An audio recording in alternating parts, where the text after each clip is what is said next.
the examination. Okay, the recording just started. Compared to us and few of my colleagues who published a lot, okay, we published 10, 15, some even published 20, some published 8 and so on. Their Viva were far better, far more easier, to be honest. Okay, so with that, we are going to focus on Scopus Web of Science journals, okay, depending on your requirements, what you want to publish. With AI as your assistant, okay, remember this word, I'm not telling AI as your writing tool. This is AI as your assistant. How can it actually assist you in this whole process, okay? And how do you actually can publish or at least get your paper accepted before proposal defense, okay? There are cases which can and there are cases which can't. So we're going to look at the cases that can. Okay, so I'm going to skip this. I think most of you know me already. I've attended many of my classes. So I'm Dr. Tawa. I'm going to skip this entire introduction. And then I'm going to go straight to this. So we are proofreading by UK PhD. We are based in Cyberjaya, my office. We are an ISO 9001 certified academic consulting firm, HRDF and SFEP registered as well. And we have currently presence in about 34 to 36, I think now presently 36 different countries. And for today's class, in the previous class, we focused mostly on thesis proposal and proposal defense and viva. That's what we did, and a bit on language. But today, we're going to focus mostly on publication, thesis to journal conversion. So when you can actually convert your proposal into papers or when you can convert your thesis into papers. That's what we want to look at today. And a bit on the language part as well and how important is language in terms of publishing. Okay, so as usual, if you have any questions at all, please comment in the chat box. Okay, you can ask your question and so on. Don't unmute yourself. Remain muted at all times. Okay. Any questions whatsoever, anything you want to share, anything, any opinions that you have you want to share, you can ask in the chat box. Okay, nothing to worry. And in terms of recording, yes, definitely, we don't even need to worry about recording, I think, because UPM, SJS, they will always upload in their YouTube channel. So you can always go and watch even my previous classes from last year and the year before and so on. You can mostly watch it from the YouTube channel itself. Okay, so nothing to worry about recording. Okay, so, okay. For those who are joining us for the first time, okay, for the very first time, again, for those who are focusing on attendance, don't worry about attendance. Listen to the class. Attendance we can do later. Okay, don't even worry about it. We can do at the end. Before we end the class, I will ask Pavi or her colleagues to share the attendance link or the QR code, whichever, for you guys all to register yourself. So don't worry about attendance at the moment. Okay, leave it as it is. And for those joiners today, participants, just a quick question. How many of you don't know where to go and download these free templates? Because every class we have new joiners, we have new participants, okay, all the time actually. Please let me know in the chat box, how many of you don't know where to download these templates? Because I just shared in the last class. If you guys know, then I will just skip this and go to the next slide. Right, there we go. Okay, so we have new joiners. Okay, no problem. I will let you guys know. No worries at all. So we have a lot of these templates that are quite valid and designed based on success stories. Okay, successful thesis proposals that we have coached and consulted throughout the whole journey. So we have, I have this personally done by me. I have reproduced templates that can assist your journey. These are all free. You can download all these for free. So we have literature search databases, critical literature review, literature summary. These two would be helpful for your proposal and thesis all the way to the end. Okay, it'll be always helpful. Okay, and then a literature matrix, very, very important for today's class. Make sure you go and download this. I'll tell you where to download, don't worry. In the last class, I went through this problem statement template. In the next class, I will go through in detail, okay, this particular template. Today, I'll be sharing a bit on systematic literature review template. I'll be sharing a bit on that. And so on and so forth. So we got proposal defense, viva questions, full thesis table of content, pilot study process, and then we have more, we have introduction template and so on. Excuse me. Okay. So in order to understand further how to use those templates, okay? Because sometimes you need classes or assistance in learning how to actually use or apply those templates, right? So these are all the classes that you can go and watch and learn. Okay, so don't worry if you cannot scan the QR code, I'll give you the link. Just one moment. So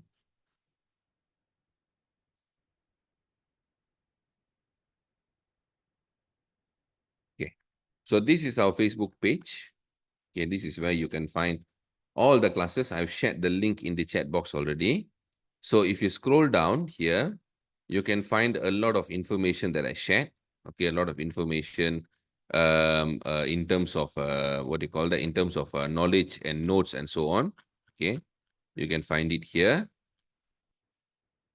Then you can also watch all the classes, previous recorded classes under videos tab.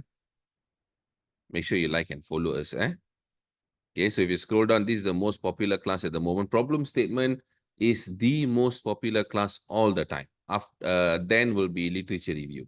Okay, so a lot of students all over the world will watch this all the time. Okay, whenever they visit the page. And then you can get most of the other classes here. Pre-writing tutorials by Dr. Tawa, 132 videos. If you click see all. Recently, I've not done any new classes. I did only some time ago, this one. So these are the kind of classes you can see, like problem statement, template, literature review template. Any classes that says template will teach you how to use the templates. Other classes will teach you all the knowledges that you can use.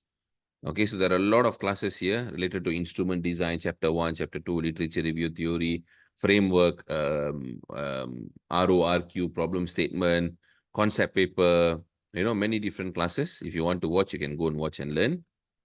All right. So that is how you can get guidance in terms of using the templates. And then all the templates can be downloaded from my Telegram group. Okay, for those who know already, no problem. For those who don't know, this is the link that will take you towards the templates. Okay, so that is the link. Again, if you can scan QR, you scan. If you cannot, I've shared the link in the chat box already. So it will take you here. Once you are here, make sure you click the subscribe button, okay? So that any new classes that I announce, which will happen in June. May, I'm fully packed, but June, probably I'll do some live, June or July, I might do some live classes. These two particular classes will be repeated. I did not do the last round, so I'll repeat again, this one.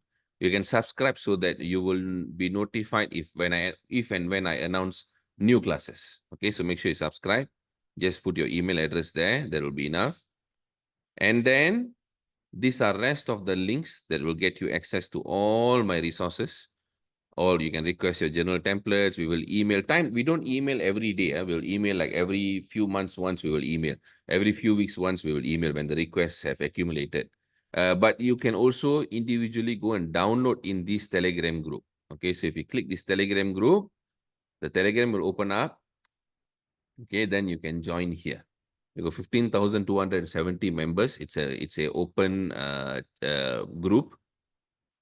Okay, it is an open group. You can ask questions. You can share your instrument to collect data. I will allow it. Okay, as long as it's not promotion. If it is knowledge based, you need help and so on, you can ask. If anyone willing to help or advise you, they'll advise. If I'm free, let's say if I don't give my attention, please let me know because I'm dealing with many things and I will come back and give my attention to you. Okay. So here is where you can find all the resources. So you click templates. If you click the search button, just click template.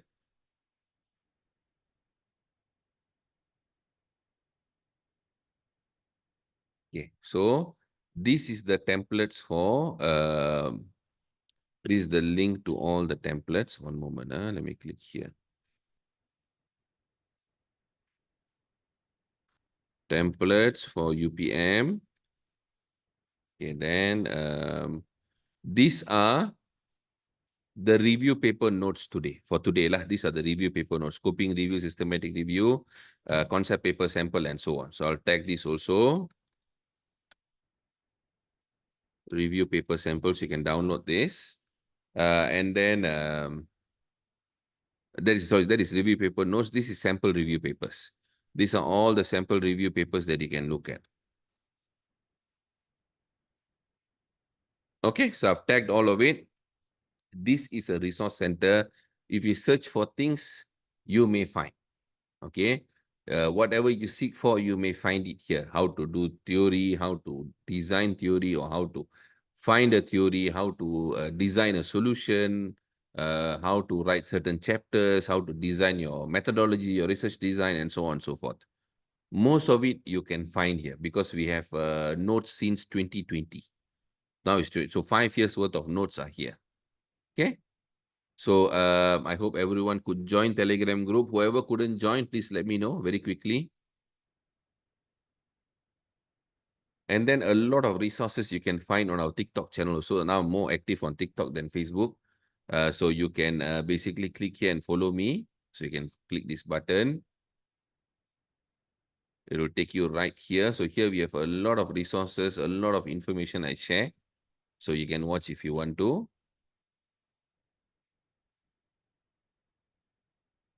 Okay, so if there's no more question, I believe everyone have managed to join Telegram group. So I'll leave that. So now, what are we going to focus today? Okay. We are going to focus what are high impact journals, how to find a journal, types of journal papers, potential extraction of journals from a thesis, extraction processes, cover letter and sample. Okay, cover letter and sample. If I have the time, I will explain in detail. Otherwise, I'll just show to you guys and I'll share because depending on what do you call that? Depending on the questions that we get today. If a lot of questions, then I normally won't have time for cover letter. So that is supplementary item. Okay, don't need to worry about it. But nonetheless, I'll share it with you. Okay, so for UPM, I know your publication requirement, I think PhD mostly two, Scopus or Web of Science, Masters will be usually one. KPI for academicians, mostly Web of Science, some Scopus. So I know this requirement, so I'm not going to ask that question. I know UPM all too well. So remember, you guys need to publish at least 2 Scopus papers. Okay, what do you call that? CJI, CJI or something like that. Okay, I know, I always see that. So that is Scopus Web of Science indexed. If you have ample of time, you have the passion, go for Web of Science. It's very difficult. It takes time compared to Scopus, which is also difficult, but not as difficult as Web of Science. Okay, I have to be very, very honest. And it usually doesn't take as long as Web of Science takes.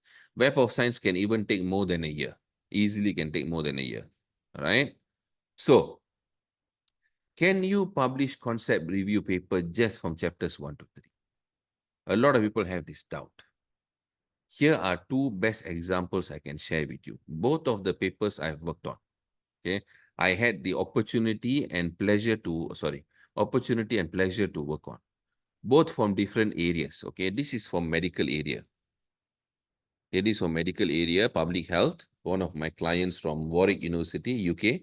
Warwick, I think, is in top 10 in the UK. Okay, it's a very, very good university, Warwick. So this guy, we coached him to complete his chapter 1 to 3. Okay, their chapters 1 to 3 is a bit different in the UK. Okay, they have midpoint progression and so on, but publication is very important for them. And they don't normally go for Scopus. For them, the minimum requirement, although they don't have university requirement, but supervisors requirement will be very, very high. So they usually want to go for Web of Science. That is their main aim. So we tried 2 papers actually. Okay, we consulted coach 2 papers. One was protocol. Protocol is known as concept paper. In medical, they call it protocol. Protocol means related to research problem, research method. This is how we're going to conduct. This is the protocol we have built to conduct this research. This is the entire solution. This is what we aim to achieve, like concept paper, more or less. Okay. And we also coach and consulted another systematic review. So the student already finished 2 review papers from the chapters 1 to 3 itself. Okay, both also Web of Science. One is this was the quickest. Okay, even we got very surprised, very, very quick. This particular journal, JMIR, this is for medical sciences. You can try, but it's very, very costly, very, very expensive. I think this was 2000 plus USD, if I'm not mistaken, to publish here. Okay, so we submitted, went through rigorous review process quite fast. I think we did 3 revisions. Okay, 3 revisions. It's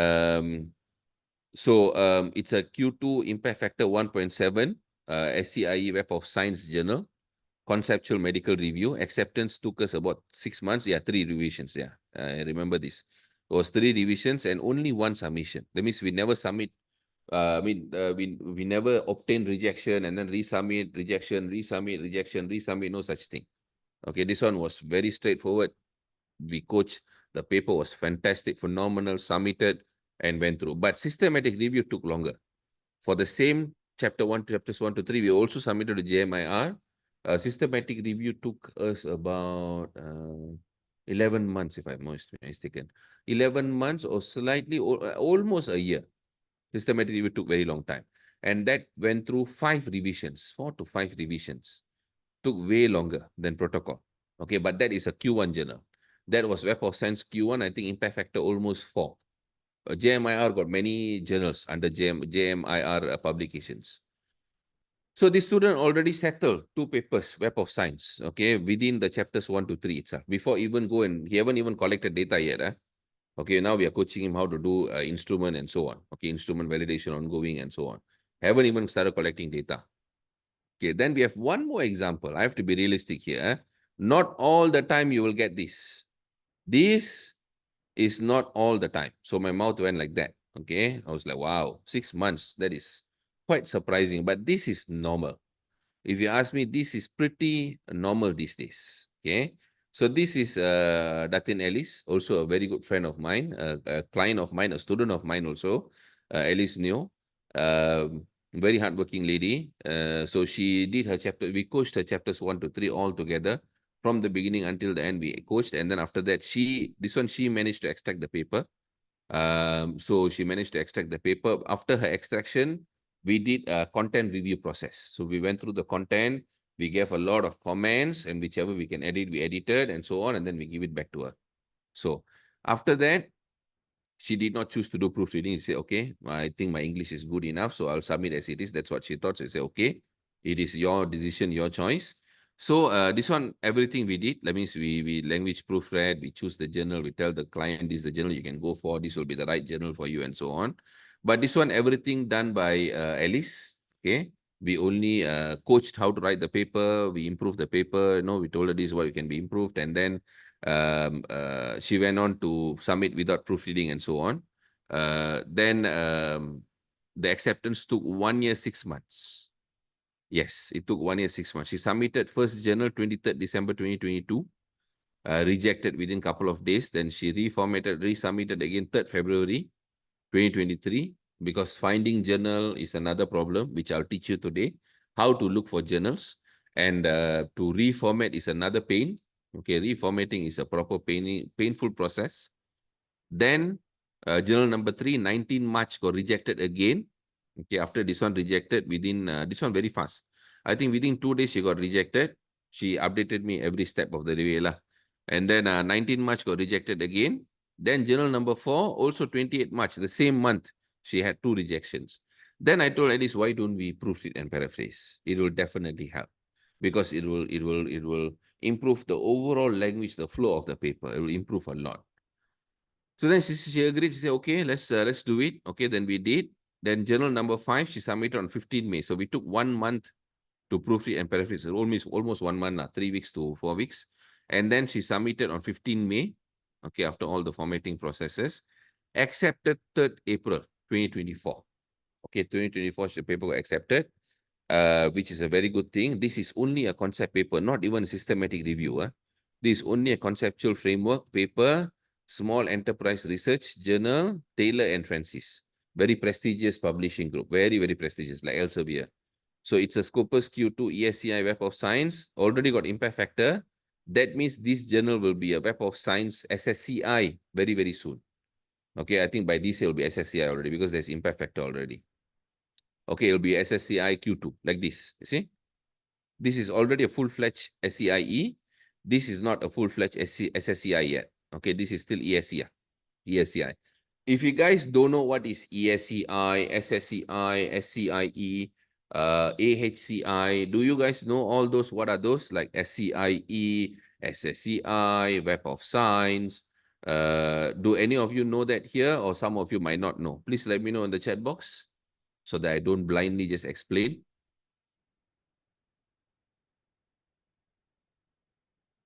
Okay, all right. So good to know that. Okay, so in the upcoming slides, I will explain to you what is SCIE, SSCI, and all these things. It is very, very confusing. Okay, it is very, very confusing. Don't worry if you're confused, because even I was confused, because last time, my time, 10 years ago or so, it was only ISI. There is no SSCI, SCIE, and so on. That time, Web of Science, ISI was owned by Thomson Reuters. Then Thomson Reuters sold it to Clarivate Analytics. Then when Clarivate CA lah, when Clarivate Analytics came in, they complicated everything. They created SSCI, SCIE, AHCI, ESCI, many lah, zoology. Okay, so now, how high can review paper go? Okay, these are some inspiration for you guys. These are the level where a review paper can go. Okay, this is the first example. Okay, you can find all these. You can find all these papers in my Telegram group, sample papers. This is Q1 impact factor 15.9. SCIE ranked number 2 out of 46 in the whole world. Narrative review.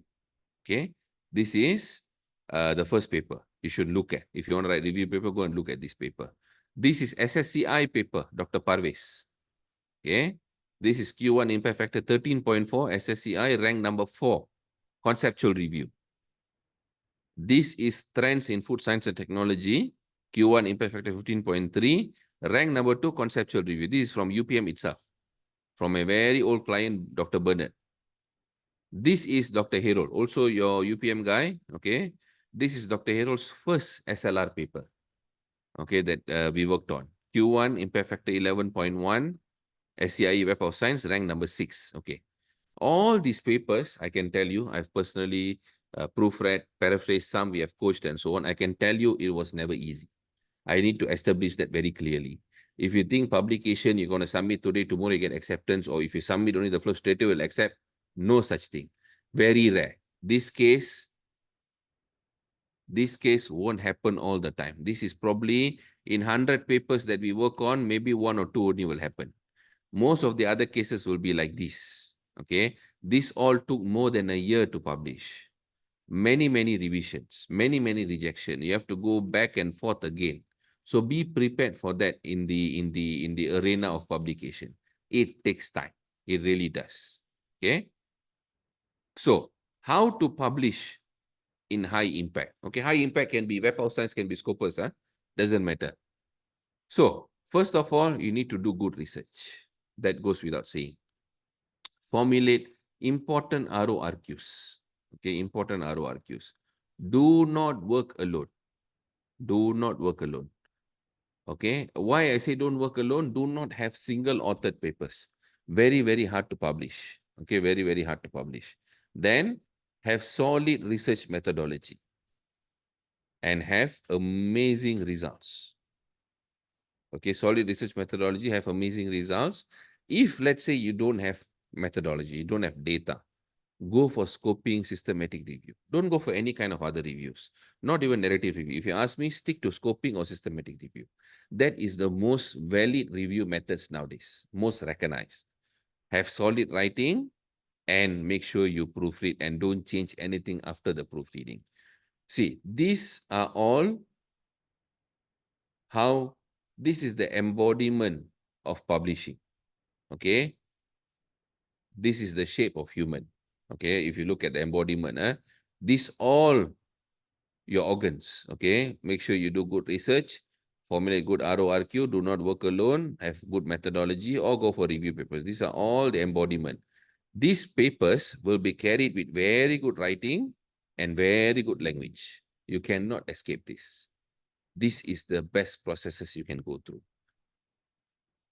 Okay, what else? Your paper must be an informative paper. If you have a paper that literally telling only what others have done, without giving any new information, any new knowledge, any new value, your paper will be rejected. Okay, let's say you're reviewing 20 papers. SR is systematic review.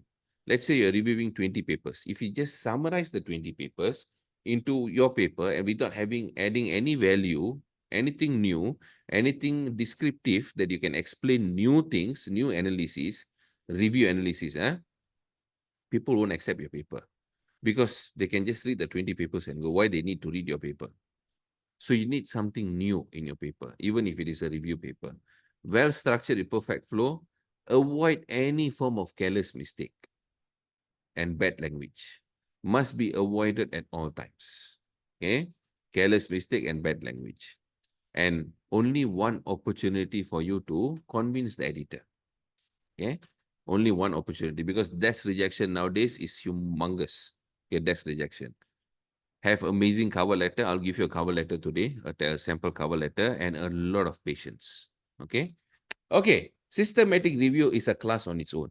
Okay, I won't be able to teach you the full systematic review today because we have other things to learn today. But systematic review is a process. It's a process where you have a methodology when you're conducting a review. Okay, because normally review process got no methodology. That means there is no process for you to follow. There is no protocol for you to follow. Systematic review got protocol. You must follow A, B, C, D, E, F, G processes for you to do systematic review. Okay. You can find classes on my Facebook page, which I shown earlier, the playlist. I've done, I think, if I'm not mistaken, 3 to 4 videos on systematic review. So go and watch it and you'll be able to learn. And then UB Hall 5, RQRO is research objective and research question. Okay. Please go and study about it. That is the most fundamental requirement of any research. Okay. All right. So that's that. This is all done. Okay. Now going to editorial processes. Okay. Why does it take so long and how the entire processes work? So here, when you submit, this is the journal. Sorry. This is the journal. Okay. This is how journal work in the back end. Things that you don't know. Okay, when you submit to a journal, what do they actually do? Because without knowing this, a lot of people ask me, can I get acceptance in 1 week? Can I get acceptance in 2 weeks? This is the entire process, how it works. So that's why it takes time. You submit article, your article will be assessed by an editor or editorial staff or AI, okay, computer. Nowadays, they use software to evaluate a paper. That's where things get even worse, all right? So once it's evaluated, if it is not meeting certain requirements, I'll tell you what are the most common requirements. It will be rejected. Nonetheless, it will be rejected directly. So that's why you can see here, this is a good example. How many times the journal got rejected? This particular paper, 4 times. Okay, you have to, and every time rejected, you have to spend time finding new papers and you have to spend time reformatting and so on. Okay, it really goes, it really takes time. So you need to be very, very careful in terms of the journal that you choose and the quality of your paper.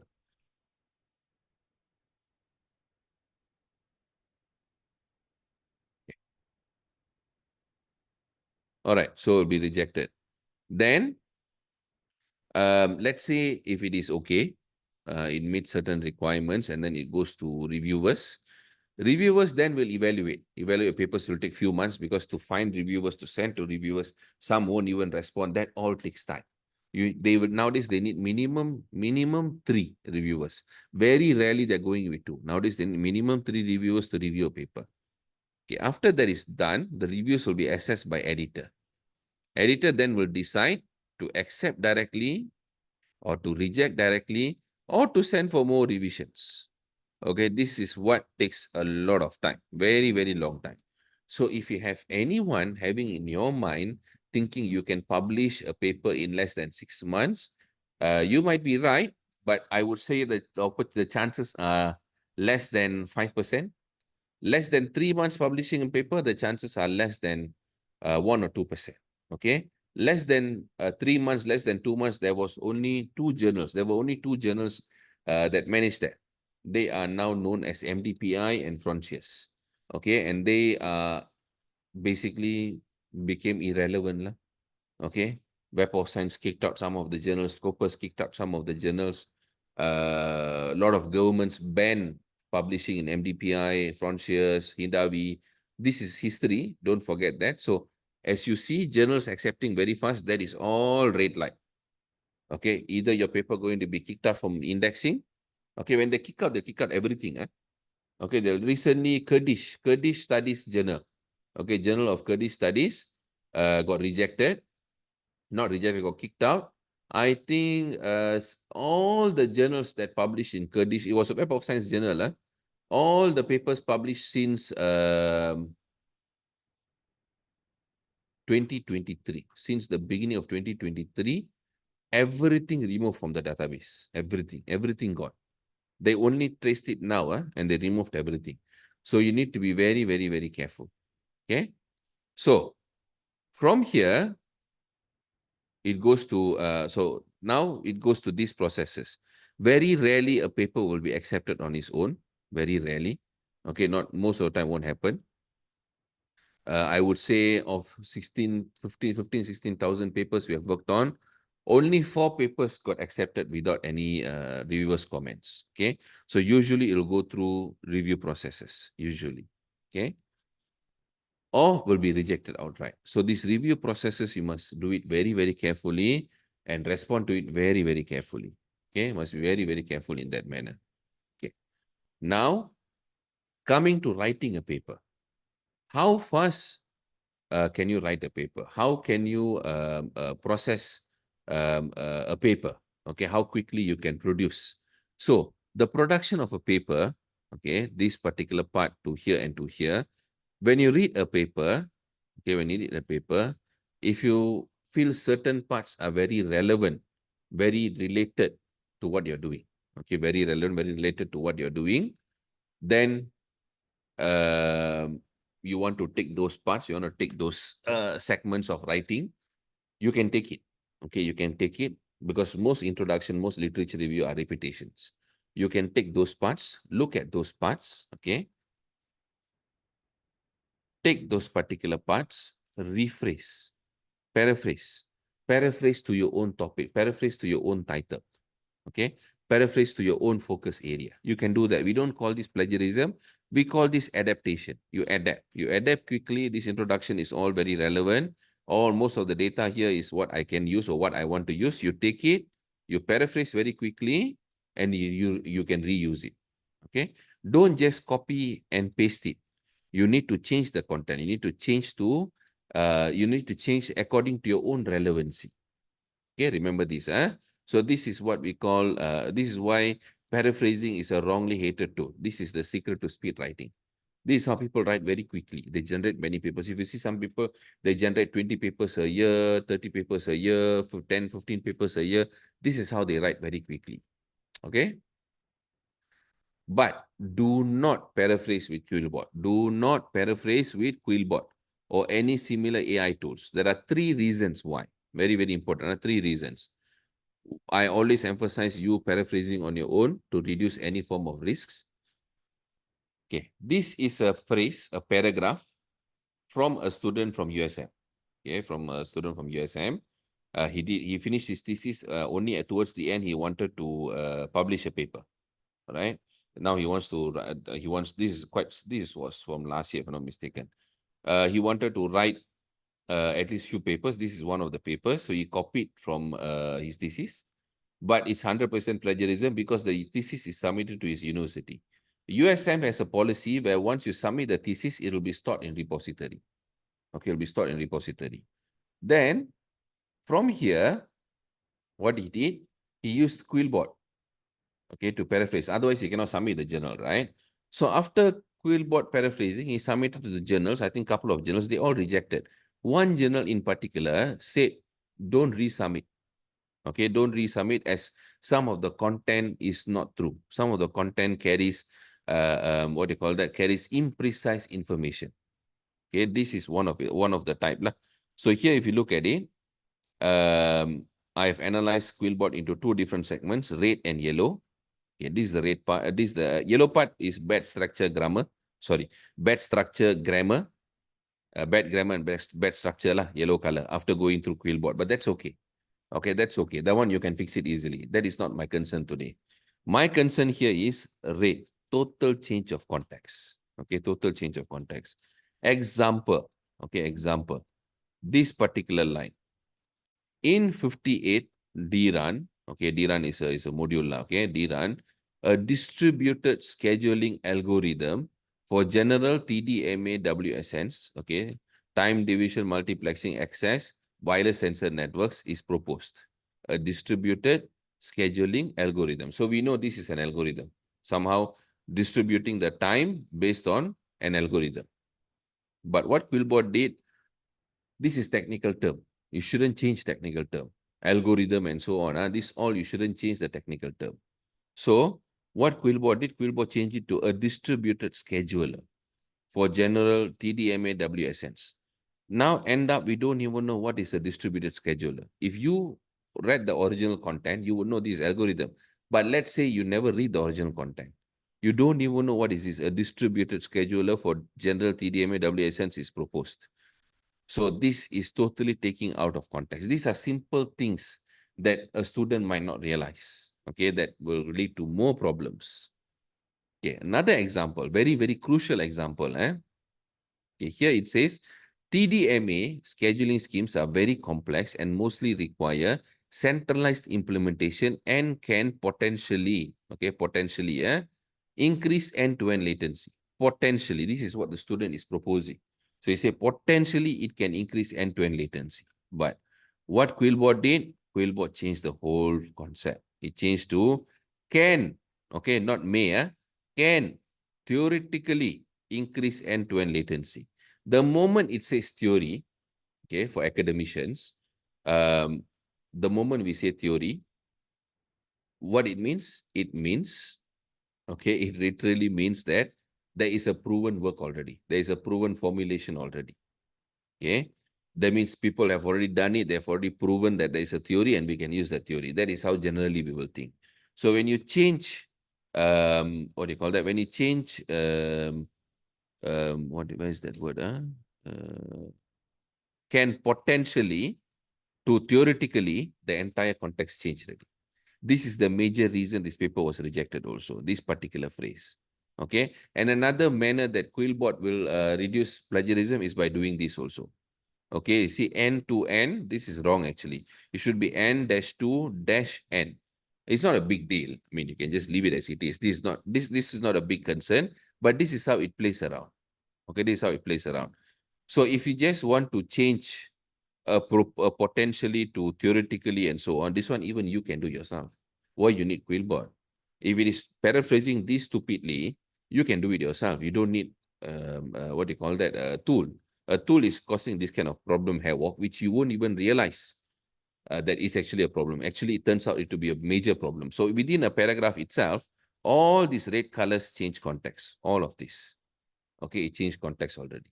That's where you must be very, very careful in terms of the tool that you use. Okay, this was before Turnitin AI. Okay, this was before Turnitin AI. This is normal Turnitin. You can see this is all normal Turnitin, the general Turnitin.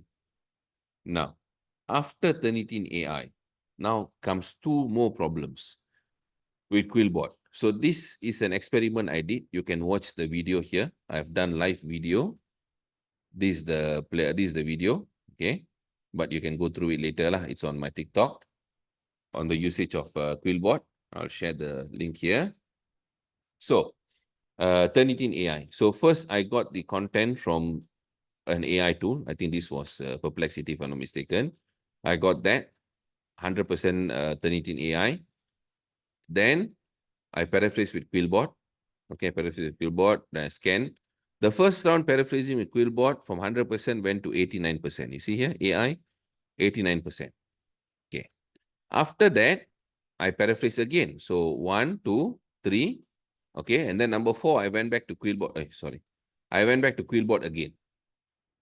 Okay. In Quillbot, I paraphrase. I put maximum. There are 3 levels, right? I choose level 3 and then I paraphrase again, rephrase.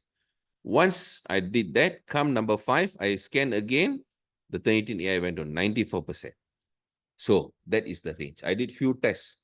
90, 89, 91, 94, 92, 89. That is all the range. Why? Because the flow also using AI to rewrite. When the flow use AI to rewrite, well, there's nothing much you can do. Okay, there's nothing much you can do. That will basically result in Turnitin AI increasing again lah. Okay, and the worst part for new students today, this AI scanning, okay, this one you can see. This is the normal one. Okay, this is the normal one. You can see, this one you cannot see. This one only instructors and your librarians can see. Normal students cannot view Turnitin AI. Okay, so take note on that. And another thing, number 3 is document storage. Okay, paraphrasing and any AI tools. If you use any other AI tools, so Wasan asked then what tools to use. Then he's very angry. He put question mark and then he put that what do you call that not hyphen. What symbol is that? That tanda seruan. Okay, sorry Wasan. I'm not here to tell you not to use. If you want to use, you can use. That's up to you. I'm just telling you what are the problems arise with that. Okay. Some people choose, they say, okay, Quillbot cannot, then they go back to GPT-4, they go to Perplexity, they paraphrase with AI tools and so on. Also same problem, your Turnitin AI will increase, okay, will increase also.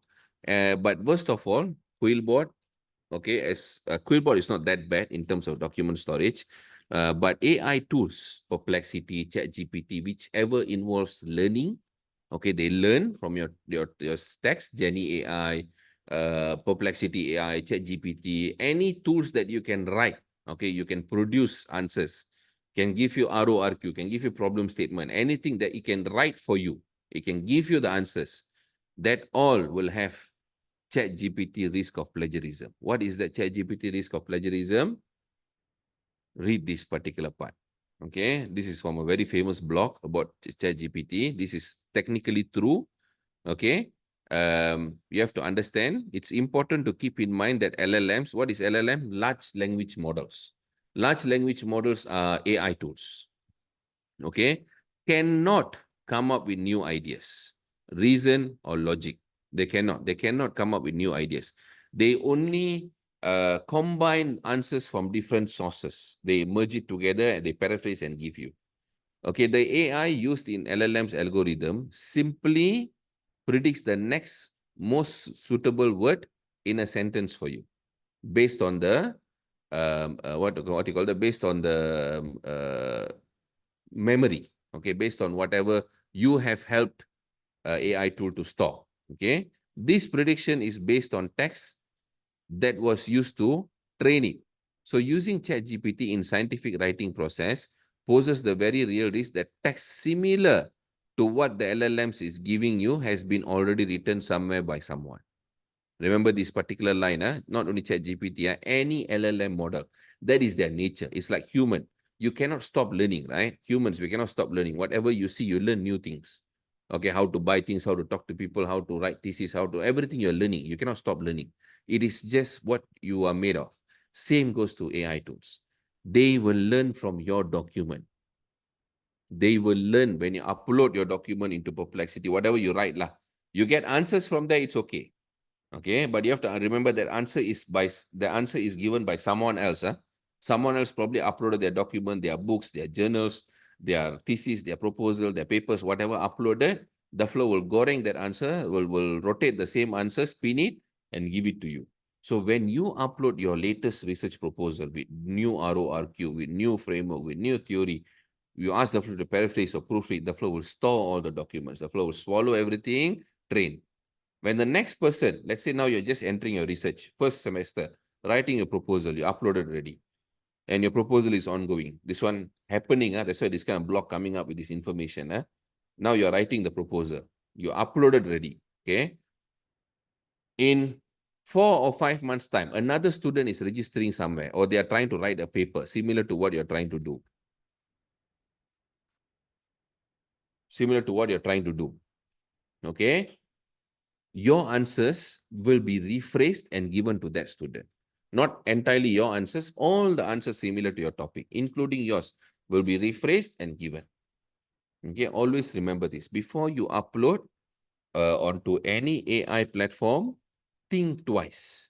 You can extract answers that you want. Don't upload your document. Don't ever upload any AI tools. Don't upload your document if you can. Okay. Quillbot or Grammarly, I wouldn't be so worried. Okay, to be honest, because it doesn't write for you. It only paraphrases for you. But the other LLM models, Perplexity, Jenny AI, ChatGPT, anything that writes for you, that is where the risk is. Okay. So, Wasan, my answer to you is you have to paraphrase it on your own. You want to take the risk, you want to use Quillbot, GPT-4, or any other AI tools that paraphrases, you can go ahead. That's your decision. But if I were you, I would just do it myself because I don't trust their context. I Turnitin AI going to pick it up, and if LLMs like ChatGPT, they will store my document. So I don't want that. If I'm a PhD student like you, I will never want people to store my document. Okay. Yes, Fudan. Food Dandan, you are right.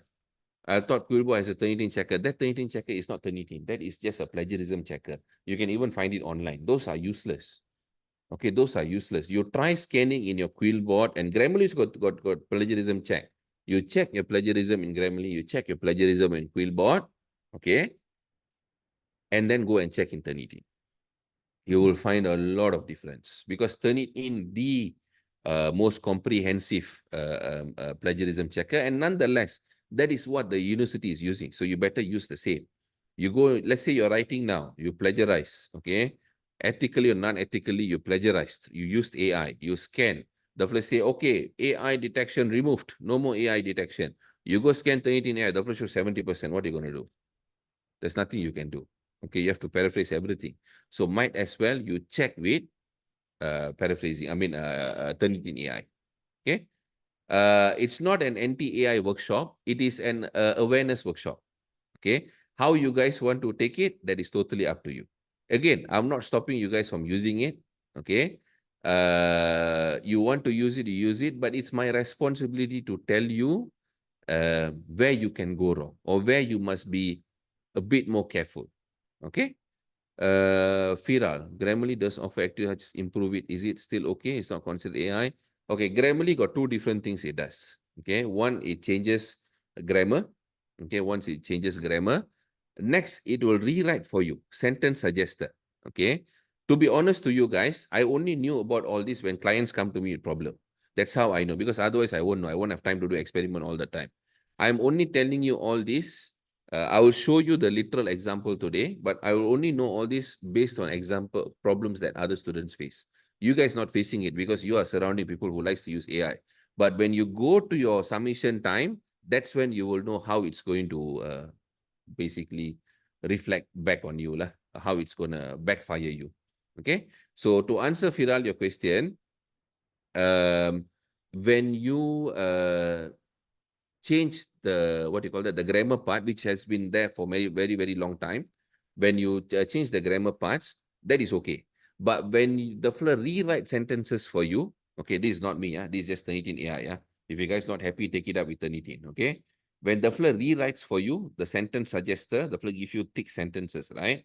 New sentences. When you accept those sentences, the last case I saw personally was Turnitin AI from 17% became 78% or 79%. Grammarly AI never went more than 80% from what I've seen. Grammarly AI, that the part where it rewrites the sentences for you, it has only gone up to 78%. Okay, so that is my feedback to you guys. Abdi Shakur, sorry, before that, Mujahid, UAE universities accept ChatGPT contents. That's good. That's good. If it accepts, go for it. Why not? If ChatGPT, Perplexity, and there's another one, Jenny AI, if all those contents accepted by your university, you want to use it, by all means use it, no problem. Okay, I'm only telling where you will face limitation. Okay, that's it. Whether you want to use or you don't want to use, that is totally up to you. Okay. Abdi Shako. So can I use Turnitin provided by my supervisor? So then my supervisor tells me, yes, yes, yes. That is the right way. Use your supervisor's Turnitin account. Make sure you use that. Don't use any other Turnitin. Use your supervisor's Turnitin account, because the plagiarism checker out there is developed by people who don't have any experience in, they are not Turnitin owners. Turnitin is a company. Okay, Turnitin is a company.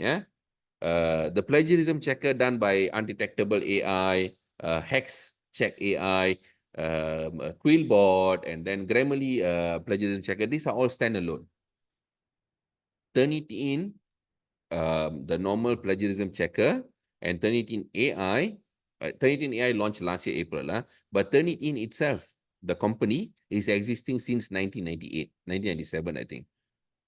They have the largest database in the world with all the documents. Okay, so they are the most, that's why universities still go back to Turnitin. Okay, UITM. Okay, UITM last time, this is history, they tried subscribing to Originality. That's another software called Originality. Since last year, they came back to Turnitin because it was not precise enough. So these problems all is what you will face when you go to Malaysian universities. Other countries, I really don't know. Okay, if they accept, then they accept. That's good for you. If Malaysia start accepting, then go for it. There are also universities in the US that have stopped completely using Turnitin. They don't want anymore. They want the students all use AI to write. So if Malaysian can accept it, then accept it. Okay. There are more questions here. Wait, so if we send to proofreading, Alia. So if we send to proofreading services, how do we know the service are using AI tools by upload our thesis, or user service will not use AI tool? Okay, I cannot speak for everyone, but we don't use any AI tools, because the moment we use AI tools, we know that once you submit to a university, you are done. Okay, and that will backfire on us, so we will never use. Okay, we used to use Grammarly. Okay, we used to use Grammarly on the checking of punctuations. Okay, full stop, comma, are we putting it at the right place or not? Okay, that is the final layer. So we have 3 layers when we do proofreading. First layer human, second layer quality check by human, third layer by Grammarly. Okay, that's the third layer. Now the third layer we stop already, because the moment we use Grammarly, AI going up. So we just stop the whole layer. We just do 2 layers only, unfortunately. And that also we found out thanks to our clients. Before that, we didn't know.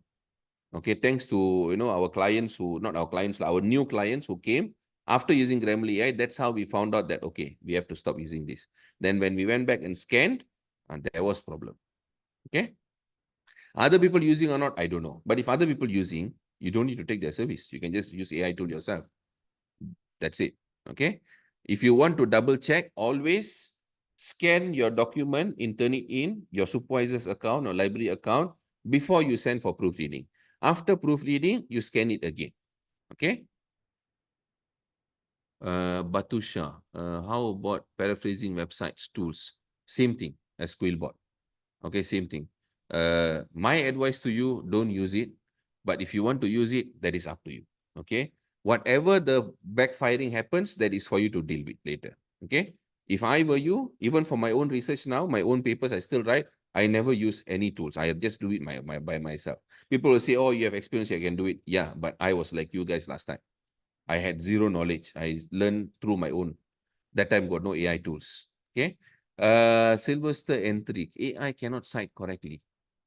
Citation, you don't need AI. Citation, you can just use EndNote or Mendeley.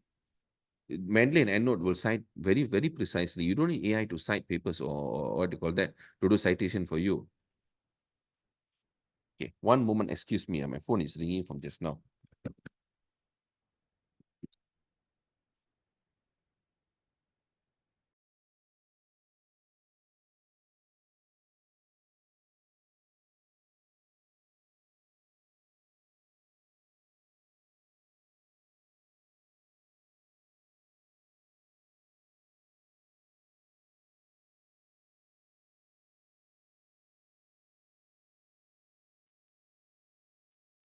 Okay, all right.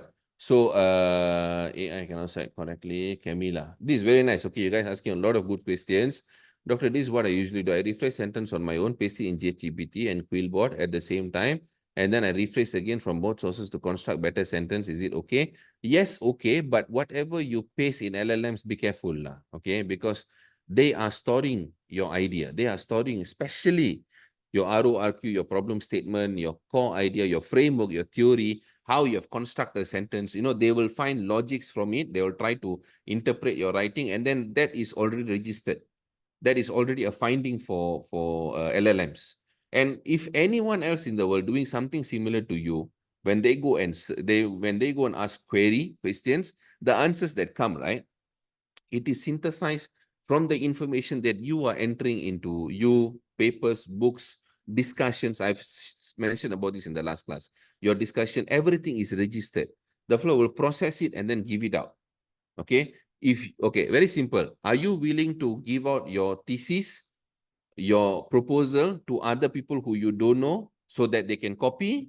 If no, that is the same thing you're doing on LLM. So whatever you want to use AI for, use it as assistant. You ask only. Try not to upload your document. This is my advice to you guys lah. Okay. Okay, which part of papers can be used for references after paraphrasing? I mean, introduction, LR results, and discussion. Which part of papers can be used for references after paraphrasing? I don't understand the question, Mujahid. Sorry, which part of papers can be used for references after paraphrasing? I think after paraphrasing, you can use the whole paper. There's no problem with that, okay? Where can I find attendance form? Okay, that is right there.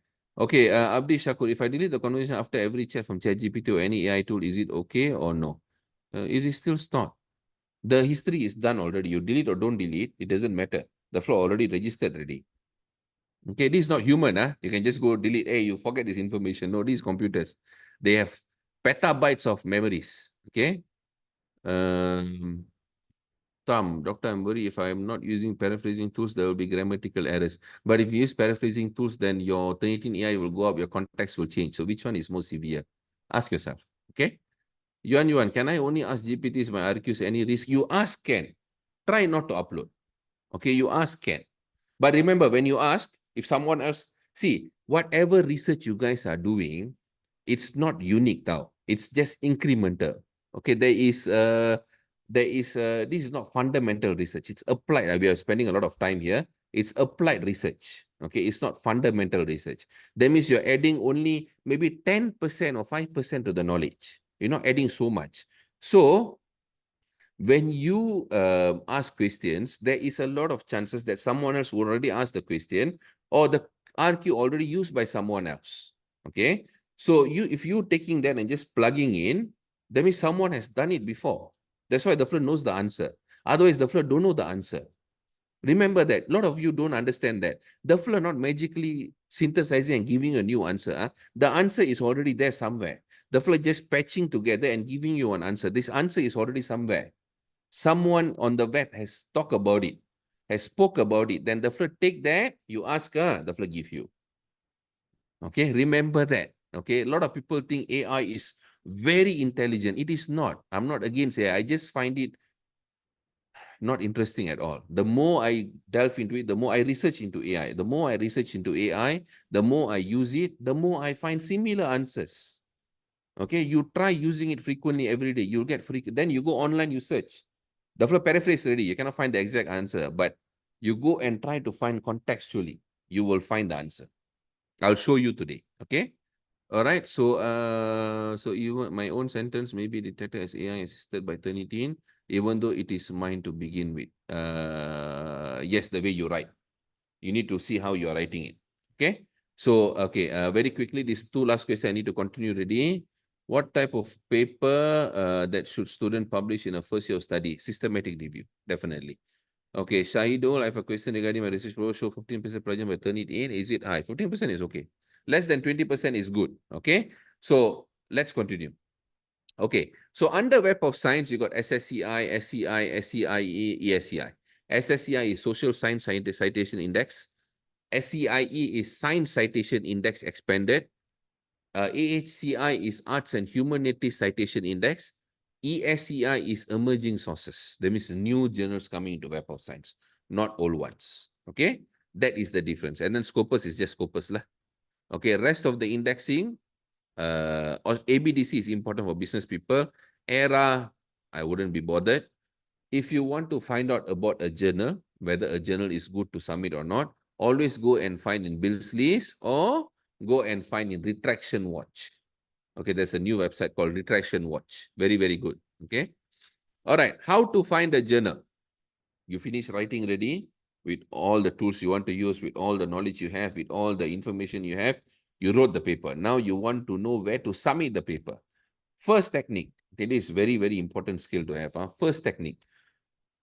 You can use Elsevier Journal Finder, Taylor Francis Journal Finder, Wiley Journal Finder, Springer Journal Finder. Many websites have its own journal finder, which you can use, okay, if you want to. But this is very straightforward. The only limitation is you can only find the journals within the publisher. That means Elsevier, only Elsevier journals. Taylor Francis, only Taylor Francis journals. You cannot find other journals in the world. That is the limitation, technique number one. But some people like it. They only want to publish with this publisher. So that's okay. Lah. Then technique number two, forward and backward snowballing. Okay, forward and backward snowballing. Let me open up the paper of Alice. That would be a good example for me to show.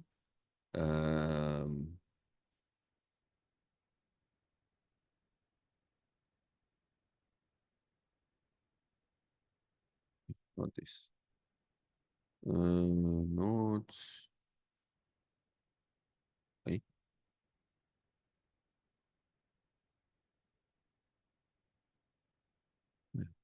Paper lah.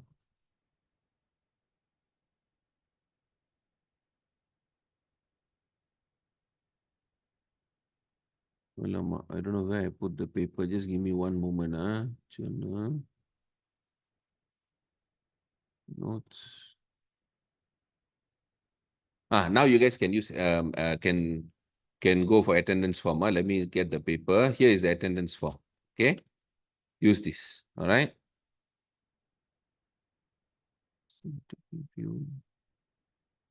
Here you go. Okay, found it. Okay, so this is the paper. All right. Okay, whoever wants to fill up the attendance form, please go ahead and fill it up. Layali, does this mean we finish writing a manuscript first before we find the journal? You can do both also. You can finish writing and find the journal, or you can find the journal and write. I normally will find the journal and then write. Those days lah. Nowadays, I'm not really bothered. Just write. I find whatever journals I like, I just submit.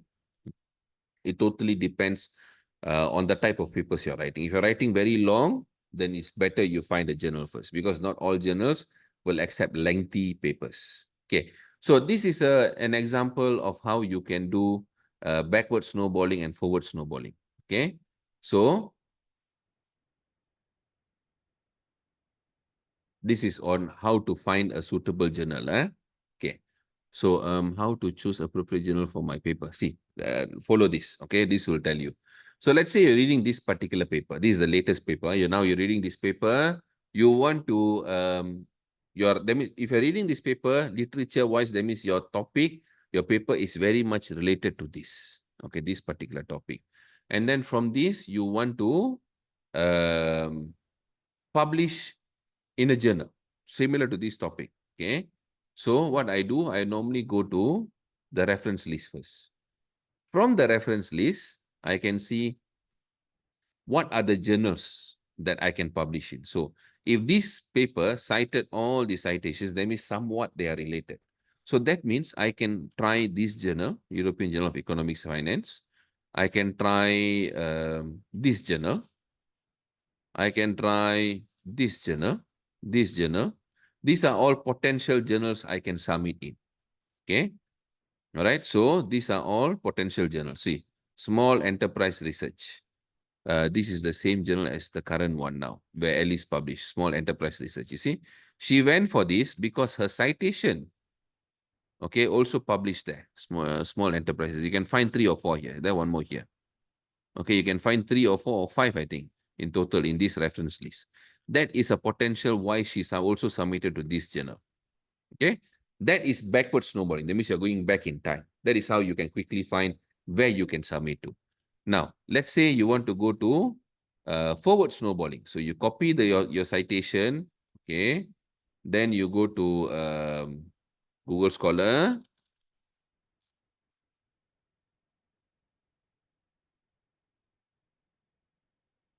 Okay, paste here. Okay, this is the paper, right? This is of your imagine, assume this is your first citation. From here, you click cited by 39. Okay, here, okay, you can see European Journal of something something. Okay, if I click this, I will know lah. Decision Science Letters, Journal of Business.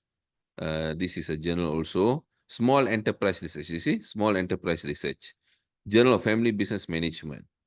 Journal of International something. So all these are relevant journals that you can also choose to publish, write your journal for.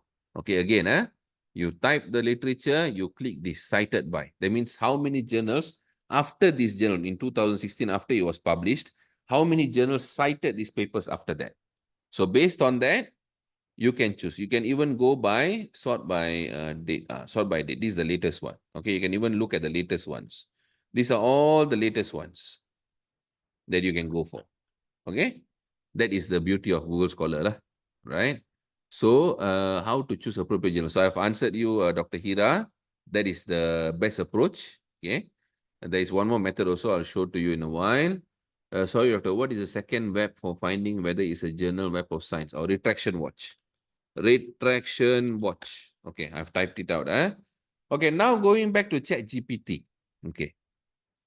If you observe here, I don't upload anything onto ChatGPT. I only ask questions. Okay, so now I want to publish. And as I mentioned in the first class, we follow funnel prompting. Okay, we go that way.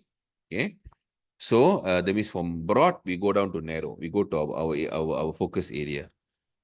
So my question here is, I asked the fellow, do you think it's a good idea to publish journal during PhD? Why do I ask this question? I just want to know where to publish. But I want the first focus, the first attention to go to journals, to focus on that. Okay? So, do you think it's a good idea to publish journal during PhD? From here, the fellow tell, okay, these are all the reasons you should publish, which we know, not really bothered. Okay? But from there, so if I'm writing a paper on executive coaching in family business succession planning, where can I publish it? Okay. So I'm telling this Alice paper, this Alice paper, that is the topic. So let's say you want to work on something similar, executive coaching in family business succession planning, the Malaysian context. Okay. So from here, I say, so if I'm writing a paper on executive coaching in family business succession planning, where can I publish it? So from here, for a paper on executive coaching in family business succession planning, we can publish here. These are the potential journals. Okay, these are potential journals. If you realize here, I never give any more information than that. I only talk about this. I never give more deeper information. I don't want to.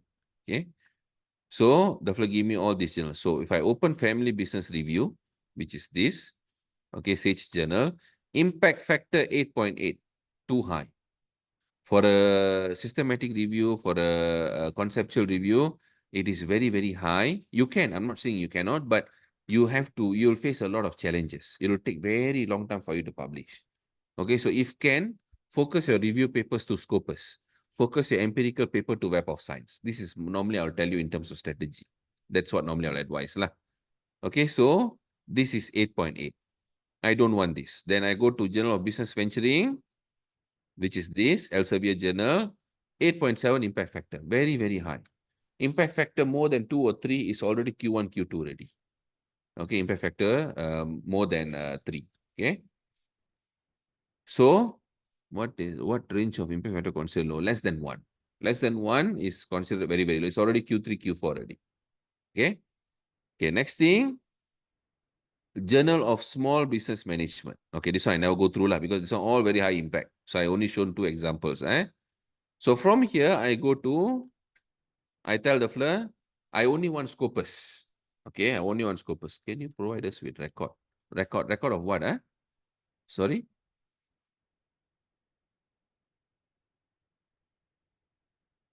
Thank you, Shahidul. Thank you. Appreciate that. No problem. Okay, I always try my best to make you guys understand. Recording means they are recording. They will share. They will put on YouTube later, SGS. Don't worry about it. Okay. So here, we know everything is high impact. Review paper, I don't want to submit high impact. I would say go for very low impact, less than 1, or go for Scopus. Right? Now, so what I do, I tell the ones shared above seems to be very high impact. Do you have any journals index in Scopus only? I ask the fellow, I'm prompting. I say, only give me Scopus. I don't want Web of Science. Then the fellow give me Journal of Family Business Strategy, Journal of Enterprising Culture, International Journal of Organizing Analysis, and all this. So I take this now. I want to see. This is the outcome. Okay. Journal of Family Business Strategy. Still impact factor 7.2. This is not Scopus only. This is also Web of Science indexed. So I don't want this. Okay, it's not effective. So the FLIR seems like don't understand what is Scopus and Web of Science. Okay, LLM doesn't understand. Why? Because the FLIR got no logic. If the FLIR got logic, the FLIR can understand magically what is Scopus and Web of Science to the extent that we can understand. Then we won't have this problem. This is a simple demonstration of where the problem is. That whatever answer the FLIR giving you is just repetition. Not only ChatGPT, any tools out there, no matter how much they sell AI to you guys, this is the problem. Okay, that FLIR cannot think like human. You need to understand that first. Don't take this as God. This is not God. Okay, this is not even as intelligent as you are. Remember that always. Okay, don't be offensive to think that you are not as smart as AI. That is only that you. If you think that, that is offensive. You guys are actually smarter than AI. Okay, you see, the FLIR don't even know the difference between Web of Science and Scopus, and this is worth 100 billion to develop. Simple example, the FLIR don't know. Okay, again, I ask the FLIR. The above are still Web of Science index. I only want journals that are indexed by Scopus. There are many journals indexed by Scopus only. This is a very good example. This is considered Scopus index only because it's ESCI. In Web of Science, it's ESCI. It's not full-fledged Web of Science yet. It is not. Okay. So it is only focusing on Scopus Q2. ESCI is Emerging Sources Citation Index. That means it doesn't have quartile. Okay, it got impact factor, very basic one. Okay, but it is not full-fledged SSCI or SCIE. Okay, it's not grouped, it's not accepted fully by Web of Science. It's under evaluation. That's how I can explain to you lah. ESCI means under evaluation only. Okay, so I ask the FLIR again. The above are still Web of Science. I only want journals indexed by Scopus, not Web of Science. Clearly, then again, the FLIR give me this journal, Journal of Family Business Management. So I open this, I go through. This is the journal. Okay, Journal of Family Business Management. Then I go to indexing and matrix, impact factor 2.7. Okay, SSCI. 5-year impact factor 2.9. It is still SSCI journal. It is still full-fledged Web of Science. It is not Scopus only. There is a lot of difference. When the Scopus is Scopus only, it is not SSCI, SCIE, the acceptance is a bit easier, not so stringent. The moment the Scopus becomes SSCI or SCIE, the acceptance is very, very difficult already. They will push up the graph very high because certain impact factor, you cannot accept simple papers. Review papers are very hard to get in. Not impossible, I've shown it's possible, but it takes a lot of effort. All right. Okay, so what ESI can AI journals based on their first decision time? Okay, so the next question I asked, which is that from all of the above journals that you recommend, which publishes the fastest? Okay, if AI is so intelligent, it can start figuring out on its own, it should be able to give me this answer already. But it cannot record this answer from anyone giving it. It cannot record, right? So what it say, the speed at which academic journal publish article can vary widely and is influenced by several factors. Okay, the including journals review process number. Typically, information about publication timeline is not extensively detailed in journal descriptions, but some journals may offer rapid review or fast-track publication for a fee. Among the journals I mentioned, none are specifically known for their speed over others, as this information is generally not publicly detailed or consistently reported. However, here are a few general tips to help you determine which might publish the fastest. So you can check all this lah. This one even I know. I don't need to ask AI. Okay. So I again, don't get me wrong, I'm not anti-AI, but when I go deeper, you guys are not going deeper. But when I go deeper and deeper and deeper, and when I know the answers and they're not giving me the right answers, that's where I start finding out that this FLIR is not really intelligent. The FLIR is just repeating information that you guys uploaded. That people like you went and shared your document, shared your journal, shared your this one, and the FLIR proofread, paraphrase, the FLIR synthesize, give you back information, the FLIR store all the information. Then the FLIR vomit out to others. Paraphrase, vomit out. Paraphrase, vomit out. Okay? So, ESCI I explained already. Can AI journals find? Okay, answer already.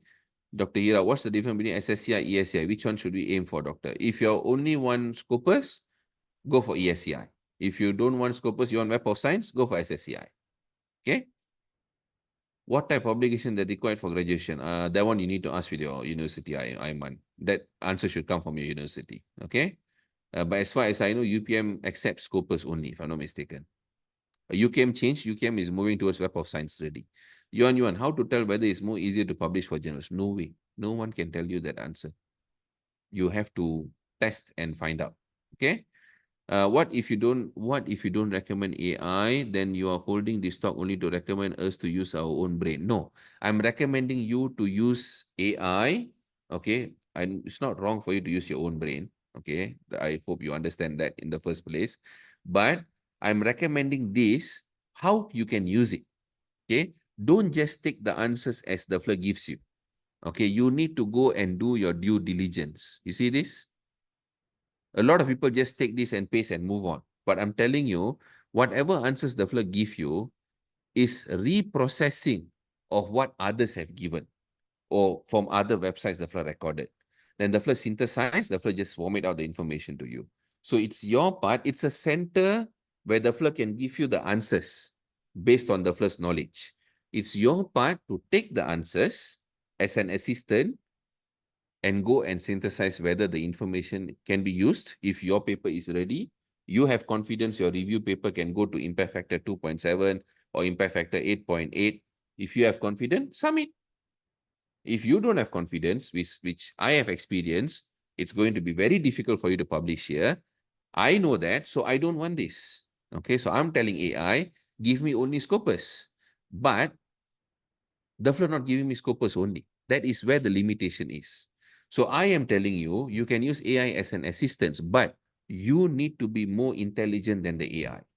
That is what I'm telling you guys. If you guys not learning enough, then you guys won't know when the floor give you fake information. Okay? That is your risk to take. Okay? So remember, AI as an assistance. Okay? Not AI to replace you. Okay, remember that. If AI replace you, then I don't know what to say lah. Okay, all right. So, Wasan, will your institution do proofreading, paraphrasing as you explain? If I use any AI tool to summarize and write AI, LR, if you are okay for the content, if you're 100% sure the content is good, business we put later. I'm telling you now, if you're 100% sure whatever AI given you in terms of information is true and is usable, then you can come to us for paraphrasing. But you need to do that due diligence first. You need to find out whether the information correct or not. Okay? Because you need to understand, you guys all need to understand, you guys are going to Viva or PD. That examiners won't go and search for answers in GPT-4. They will go to Google Scholar. They will download the papers, they will read. Understand that. Okay? After exploring AI for a long time, in my opinion, AI narrows our vision to look deeper. It seems like looking on some things with other lens. Yes, it gives you information like what I'm showing now. From this, you can do your due diligence to use which one you want to go for. Okay? So, but if you have limited knowledge in terms of review paper, where you can publish, you don't know, this flow won't tell you. So what you will do, you will start writing paper for these journals. End up for 1 year, you'll be, let's say you submit to this, let's say example lah. You guys are writing a paper, okay, on this topic. You go to ChatGPT, you say, hey, recommend a journal for me. The flow give you a full list, okay, like this. The flow give you a full list like this. The flow don't know the complexity of your paper. The flow don't know whether this journal will accept or not. The flow just give you a list, okay. Then what you do, you trust AI so much. You trust 100%. Good.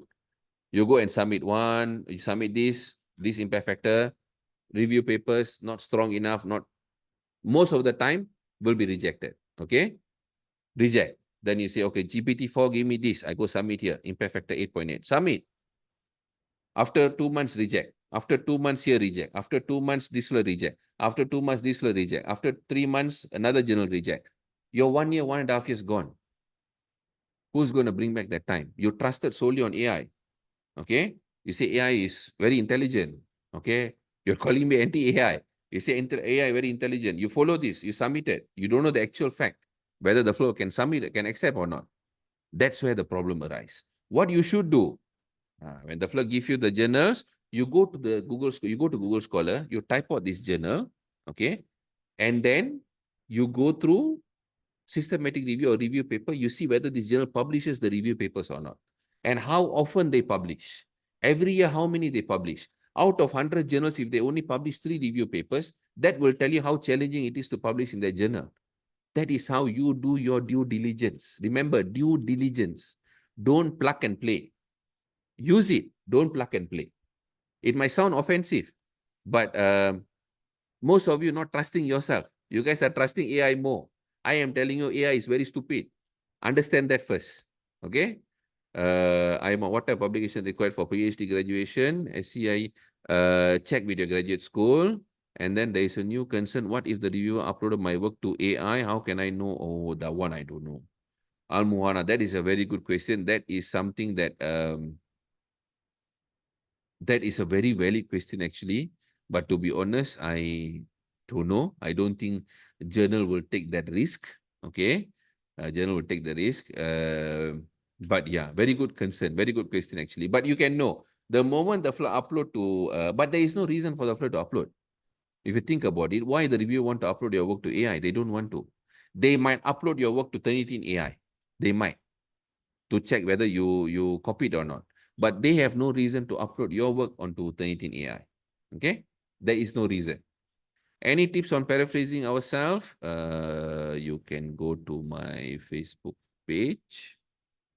You can go to here, free video classes. You go to, let me search for you guys. Very long ago, I taught how to paraphrase. There, here you go. I found one there. Paraphrase for fast thesis journal writing. I literally taught how to paraphrase. Although it's a service that we provide, but I also teach people how to paraphrase on their own. Okay? But this some time ago. You can learn from it. There are a few classes you can search here on paraphrasing. There, one more. Paraphrase to beat Turnitin. Okay, how you can actually paraphrase. Okay? So I hope that is clear.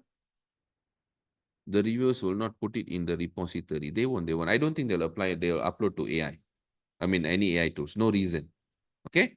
All right, so that is clear. Now we are running out of time. I'm answering, but very good questions, what you guys are asking. Okay.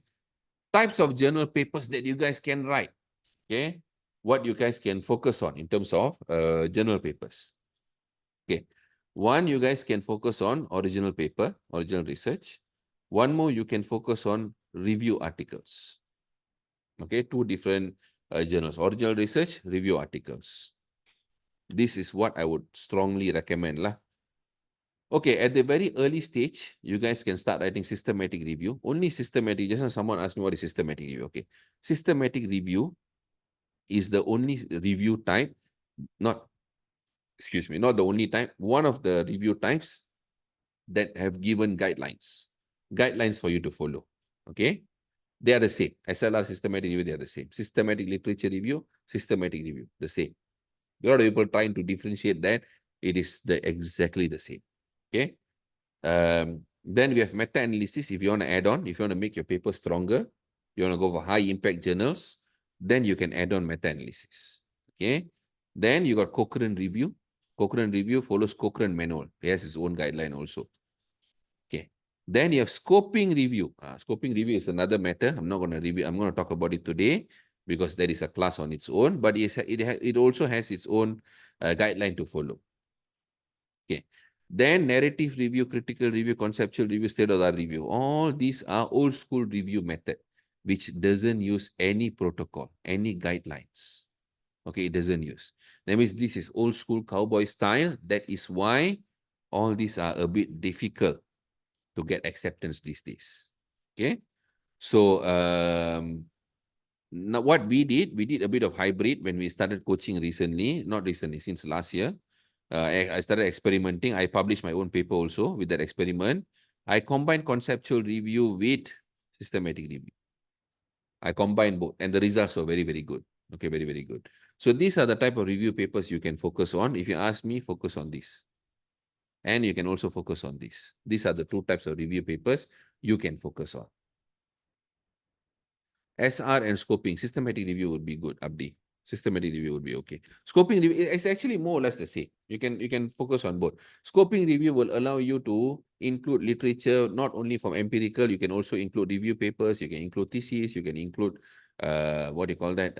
White papers, industry papers, and so on. Systematic review, you can only include empirical papers. That is the difference. And if you want to know more how it works, I know most of you have a lot of questions. If you want to study about narrative traditional literature review, go and read these notes. It's in my Telegram group. Go and read it. If you want to know the style of writing. For scoping reviews, I've also shared in my Telegram group. Go read this paper. It will teach you step by step how to write. And then for systematic review, go and read this particular paper. It will teach you how to write. Okay. And I have also several classes in my playlist. Okay. Potential extraction of journals from a thesis. Okay. Where and when, how you can extract journals. Okay. So many of you coming here thinking that I'm going to tell you AI to write papers for you. I cannot do that. It makes my life easier, but I'm just going to lead you towards your own demise. Okay, that means you're going to destroy your own papers. I know many people publishing out there. You can see a lot of news coming out. Oh, you see ChatGPT prompt is here and the paper is here. What does that mean? That means more the journal is going to be strict, more vigilance going to be created, more policing going to be created. That means more difficult is going to become if you just want to copy and paste content from ChatGPT and then write the paper, write the journal. It's going to be more difficult. Now only they're bringing all the method to scrutinize this. And that's why 13 AI is becoming stronger and stronger and stronger. Okay. So as we go, it's going to be very difficult. And only now, a lot of people finding a lot of problems with AI tools because it's very new, right? We're exploring. Okay, we're exploring. So this is your years 1 to 3 of your PhD, or even your master's is probably years 1 to 2 or 1 to 1.5. Okay, that is the years timeline. This is what we call as hourglass theory. This is my own theory I created. I designed this. This is what I will ask students and academicians to follow when they want to publish papers. So this is when you start reading for your topic, proposal, PhD or master's. You'll be very broad and then you gradually narrow down. Okay. When you narrow down, this will create a 10 pages proposal. That is what known as step 1, okay, in my framework. Okay, step 1. I will answer all your questions in a while. From here, if you want, you can produce a conceptual paper. You can. From 10 pages proposal you have done before. For students, some of the supervisors, they will ask to write papers immediately. Then we'll coach them how to write, convert their 10 pages into a paper. So you can follow narrative or scoping review. Okay. Next, from chapters 1 to 3, here, your proposal, you can write systematic review paper just from your chapter 2 alone. Okay. Or, no, and, not or, and you can write a conceptual paper from your chapters 1 to 3. So if you're confused to write here or here, you can do either. My recommendation to you, write only after you have chapters 1 to 3. Don't write here. But some supervisors are very pushy. They'll ask you to write. Okay. So if your supervisor not pushy, then you can write 2 here. This is how we coached Nasir, which had the JMIR publication, the Web of Science paper, which I shown at the beginning. So he already finished his protocol, which is conceptual and systematic review, both accepted, published already.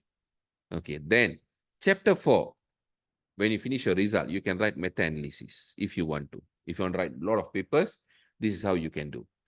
Then you can write as many empirical papers as you want between your chapters 4 and 5, depending on your results. Okay. Then finally, future work, you can write another scoping review paper. Because when it comes to future work, you will expand, you'll broaden again. Okay, you'll broaden, you'll open up again. Right? So that's what future work can do for you. You can write another paper if you want to. Okay, before I go to the next one. A lot of questions. Good. Thank you for the questions.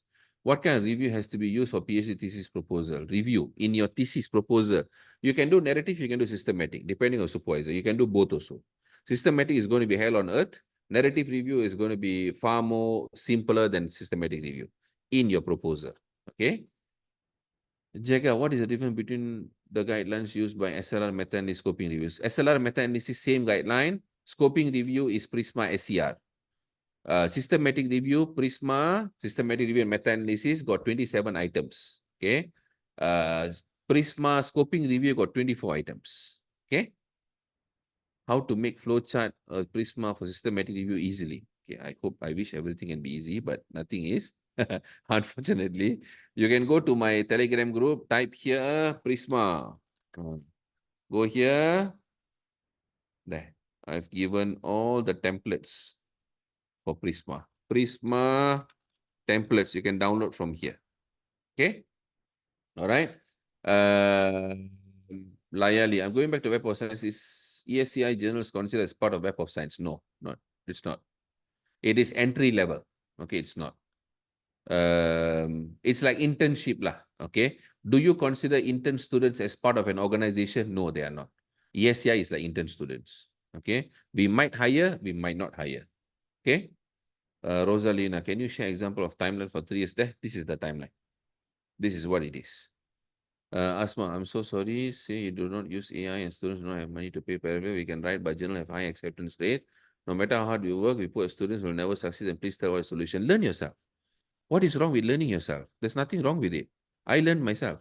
My English was more horrible than most of you. That's why I teach you how to do it yourself. I never ask you guys to submit to me. You can go and do it yourself. I've given 2 different classes. But if you guys are reluctant to learn, not you guys, some of you, if you're reluctant to learn how to paraphrase, then there's nothing much I can do also, to be honest. So learn yourself. When I was doing PhD, I had no money. I learned everything on myself. I was in the UK, everything pound sterling. Can you imagine? They go by hourly. They don't charge page. Huh? They say, I spend 10 hours, pay me 2,000 pounds, 1,000 pounds. I have no money. I learn on my own. I paraphrase on my own. No tools back then. Okay, that's why I call new Quillbot nonsense. Because the flow is just spinning. Quillbot, the flow spin sentence. Replace all the technical word with thesaurus words. The flow go to thesaurus, plug in words only. That's it. You can do it on your own. You guys are taking risk by using software to paraphrase for you. Because when the context goes off, you guys don't even know whether the context changed or not. This is a true thing that is happening. So here, got 2 different classes. Go and learn. Okay, for those who have financial problem, I understand. I too have that problem last time. So I did it on my own. I don't use any tools. Back then, were no tools I wish they had. Okay, so go and learn. I give you opportunity, free classes on Facebook. You can learn it yourself. So why the reluctance? No problem, Asma. I mean, to the rest also.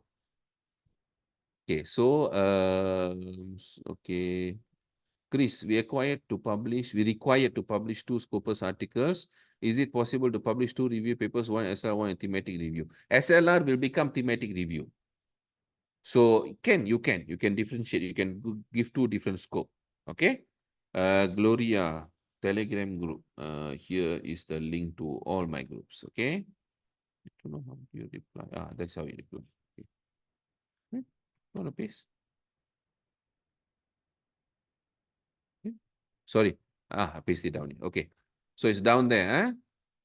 No problem, Rosalina. No worries. No problem, Asma. Akpan, can SGI accept publish review? Yeah, of course. Many UPM, they publish review papers. This is our client from UPM. This one, Dr. Bernard. Okay, Q1. This is during his PhD. Trends in Food Science and Technology, conceptual review. Impact factor 15.3. I know what kind of hell he went through to publish this. This is quite some time ago. This is one of the record-breaking papers, review paper in UPM itself. Okay. Okay, so let me continue. Okay, so we are coming here. All right. So to everyone who are worried how you're going to paraphrase your work, guys, remember, you are humans. You can learn. You are intelligent. Okay, that's why you're doing PhD. If I can write English properly, all of you can. You guys are smart. I'm not asking you to send your papers to me. Don't send. Keep it. Do it yourself. Don't trust AI tools that much. It's not God. Okay?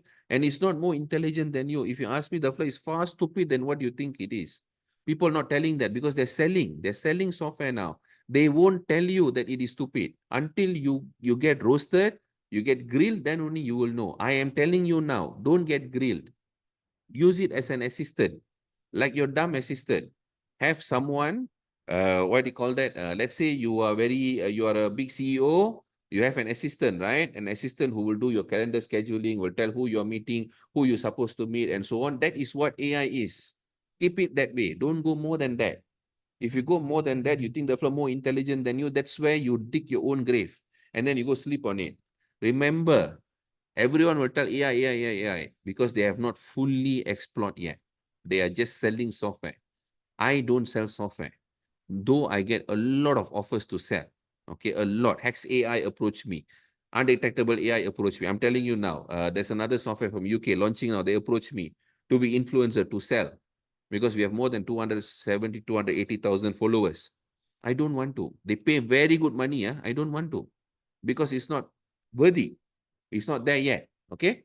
So can a person reword someone else's document entirely without relying on AI and while minimizing plagiarism to have it accept publication? Why you want to reword other people's paper? That is plagiarism altogether. Reword certain content only. That means literature, introduction. Don't reword other people's paper. That is plagiarism already. Okay, Aslan? All right. No problem, Al-Muhana, Dr. Hira. For writing original article, can you share some tips how to write? Okay, not today, maybe another class. Because today we are running out of time already. I'm running behind schedule. So let me rush this through. Okay, another class, definitely. Okay, so this is my 12 steps consulting framework for PhD master's thesis publication. Now, I've done in the last class, I've explained all of this. Today, I'm not going to go through all of this. I'm going to tell you after your chapters 1 to 3, after you proofread, whether you proofread your own, use Grammarly, use Quillboard, use AI, whatever you use. After you use that, then you can start extracting papers here. This is where you extract papers. It will take minimum 6 months to 1 year to publish a paper. Keep that in mind. 6 months to 1 year. Okay. Then after you finish up all these steps, you go here, you extract here. This is another extraction point. Okay. After you finish your chapter 1 to 5 alignment, you can extract empirical papers and meta-analysis review papers. But remember, this is already very close to Viva. Your Viva is here.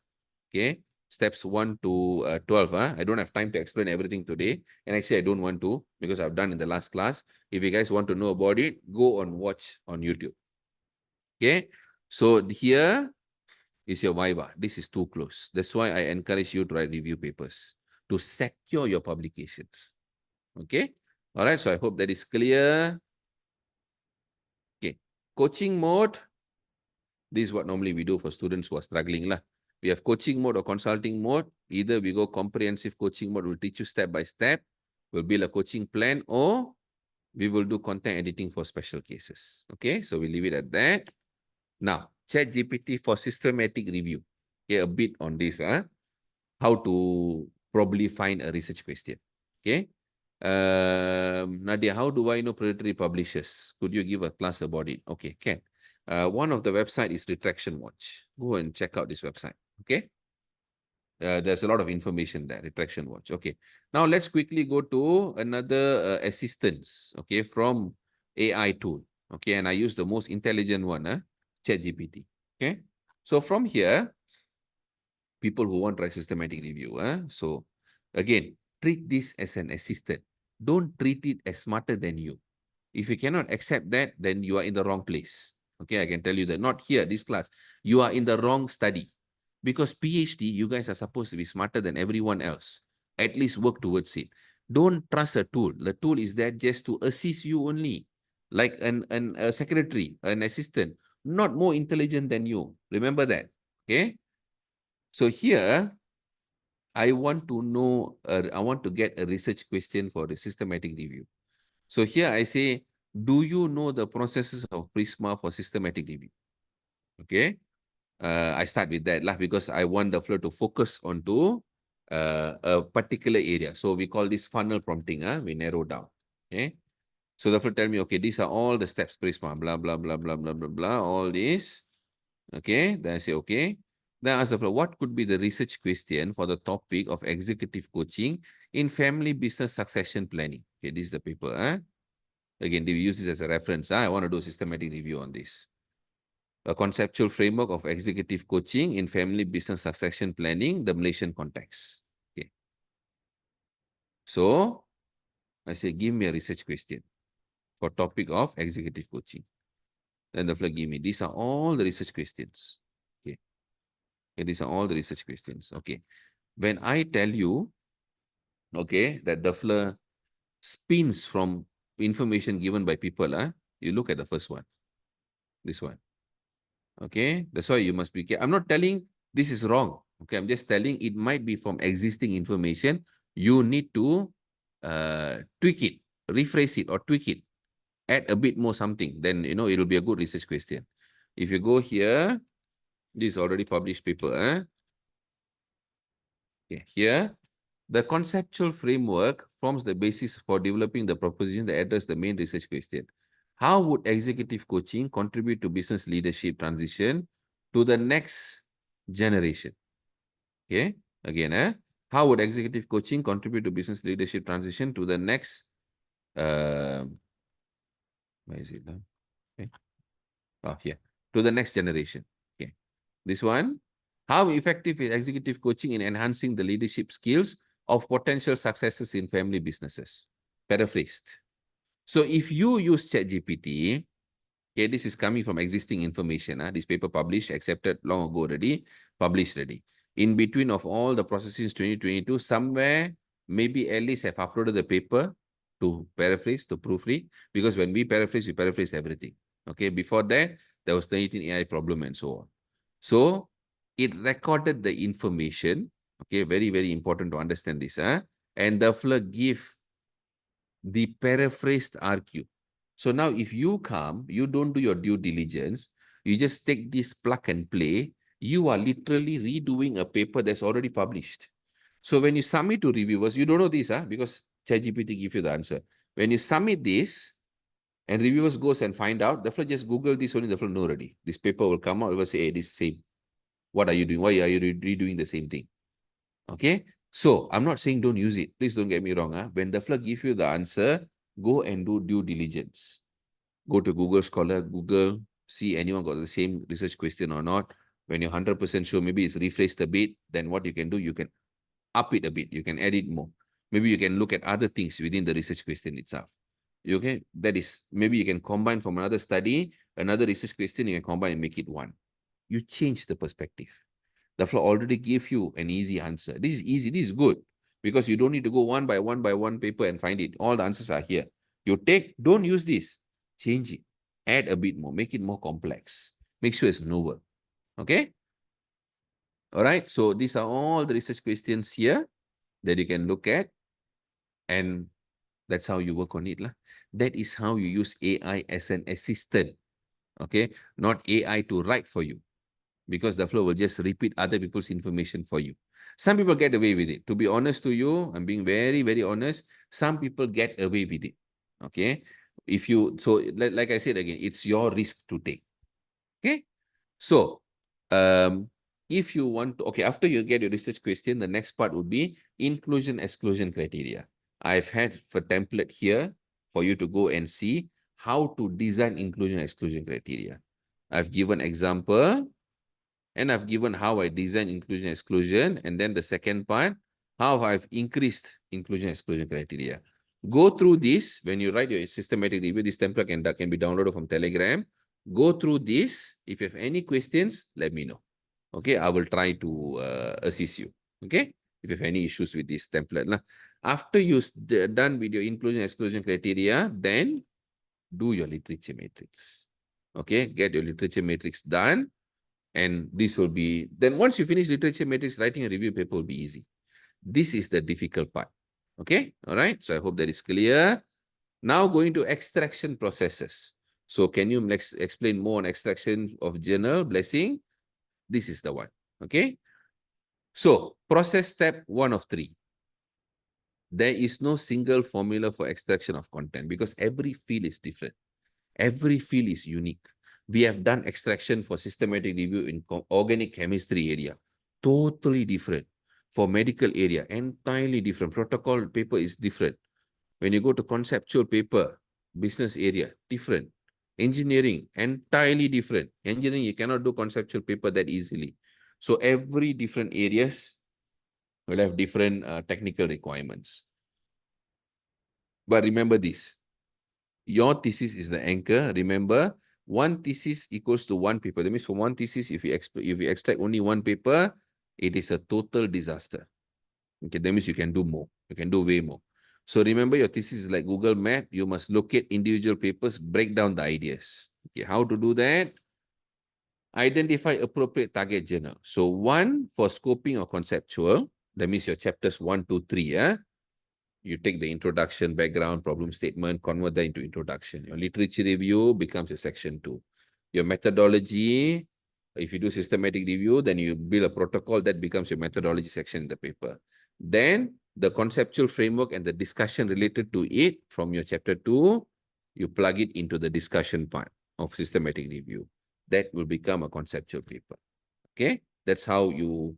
It's very easy to say. I know what I'm talking about. I know from your point of view, it will be very difficult to understand, but this is how it's done. Okay, I mean, some of you are new, so you guys are learning now. This is the process. It's okay if you don't understand. Go through the sample I've given in Telegram group. Then you can connect back to what I'm saying. Okay. Then one for SLR. SLR, this one focuses only on the chapter 2 itself, not conceptual framework. That means it could be the roadmap, it could be totally review, and so on. And then empirical. Okay, you can shorten the length of your thesis. It's not that easy because your thesis in Malaysia, especially, written very, very long. Proposal also very, very long. So don't write your paper like how you write a proposal. It shouldn't be that long. It should be very short and compact. Okay, then you can break down your contribution ideas into segments. What is huge and what is small, only you know based on the literature. Okay, easiest method is to split like this, conceptual, SLR, empirical. Some people don't want to write a review paper. So what they do salami slicing. They slice their RQ. They say 2 RQ, 1 paper, 2 RQ, 1 paper, 2 RQ, 1 paper. Also can, depending on how strong is your RQ. Lah. Okay, so that is extraction, step 2 of 3. Sorry. This is best technique to write a paper is by reverse engineering. That's how I learned. I learned how to paraphrase by reverse engineering. Okay, I write, I rewrite, and then I read papers. I see how they write. Then I go and rewrite again. Okay, then I read paper. I see how they write. Then I rewrite again. That's how I learned. No one taught me. I never formally went for any workshop for paraphrasing. And my English was way more horrendous than most of you. Okay, because English is never my first language. Remember that, huh? So, if you want to write a systematic review, this is a very good paper to look at. Dr. Hero's paper. He's very well known in UPM and also throughout Malaysia. This is one of the SCI papers that we have worked with Dr. Hero, successfully published in Q1 journal. This is also shared in Telegram group. Have a look at this so you'll understand the flow of paper. Next thing, sample concept paper. So if you're writing concept paper, Dr. Parvez paper, this is also very good. Okay, it's an SSCI paper, Q1 impact factor 13.4. So this is a top 5 paper. Never thought. This is not even systematic review, narrative review. But I think took us 1 year and 9 months. That's why I say, when ChatGPT gives you all the Web of Science papers, you don't know how long it will take because you're a student.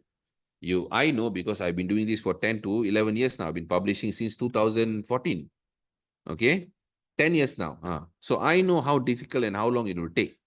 You don't know. So you'll be wasting your time submitting, reject, submit, reject, submit, reject. So do your due diligence first, right? And then this is my own paper, sample scoping review paper that we publish. This journal is no longer MDPI. It's Elsevier now. Elsevier bought over the journal, Journal of Open Innovation, Technology, Market and Complexity. I wrote this with Parvez. This is when I experimented and I brought a concept paper to scoping review level. This is the first paper. So I worked with all of them. They had a topic and I converted the whole protocol into conceptual review with scoping review method. Okay, very good method to publish even before writing a PhD proposal. This is a Scopus Q1 journal, not Web of Science. It's ESCI, Scopus Q1. This is 100% Scopus.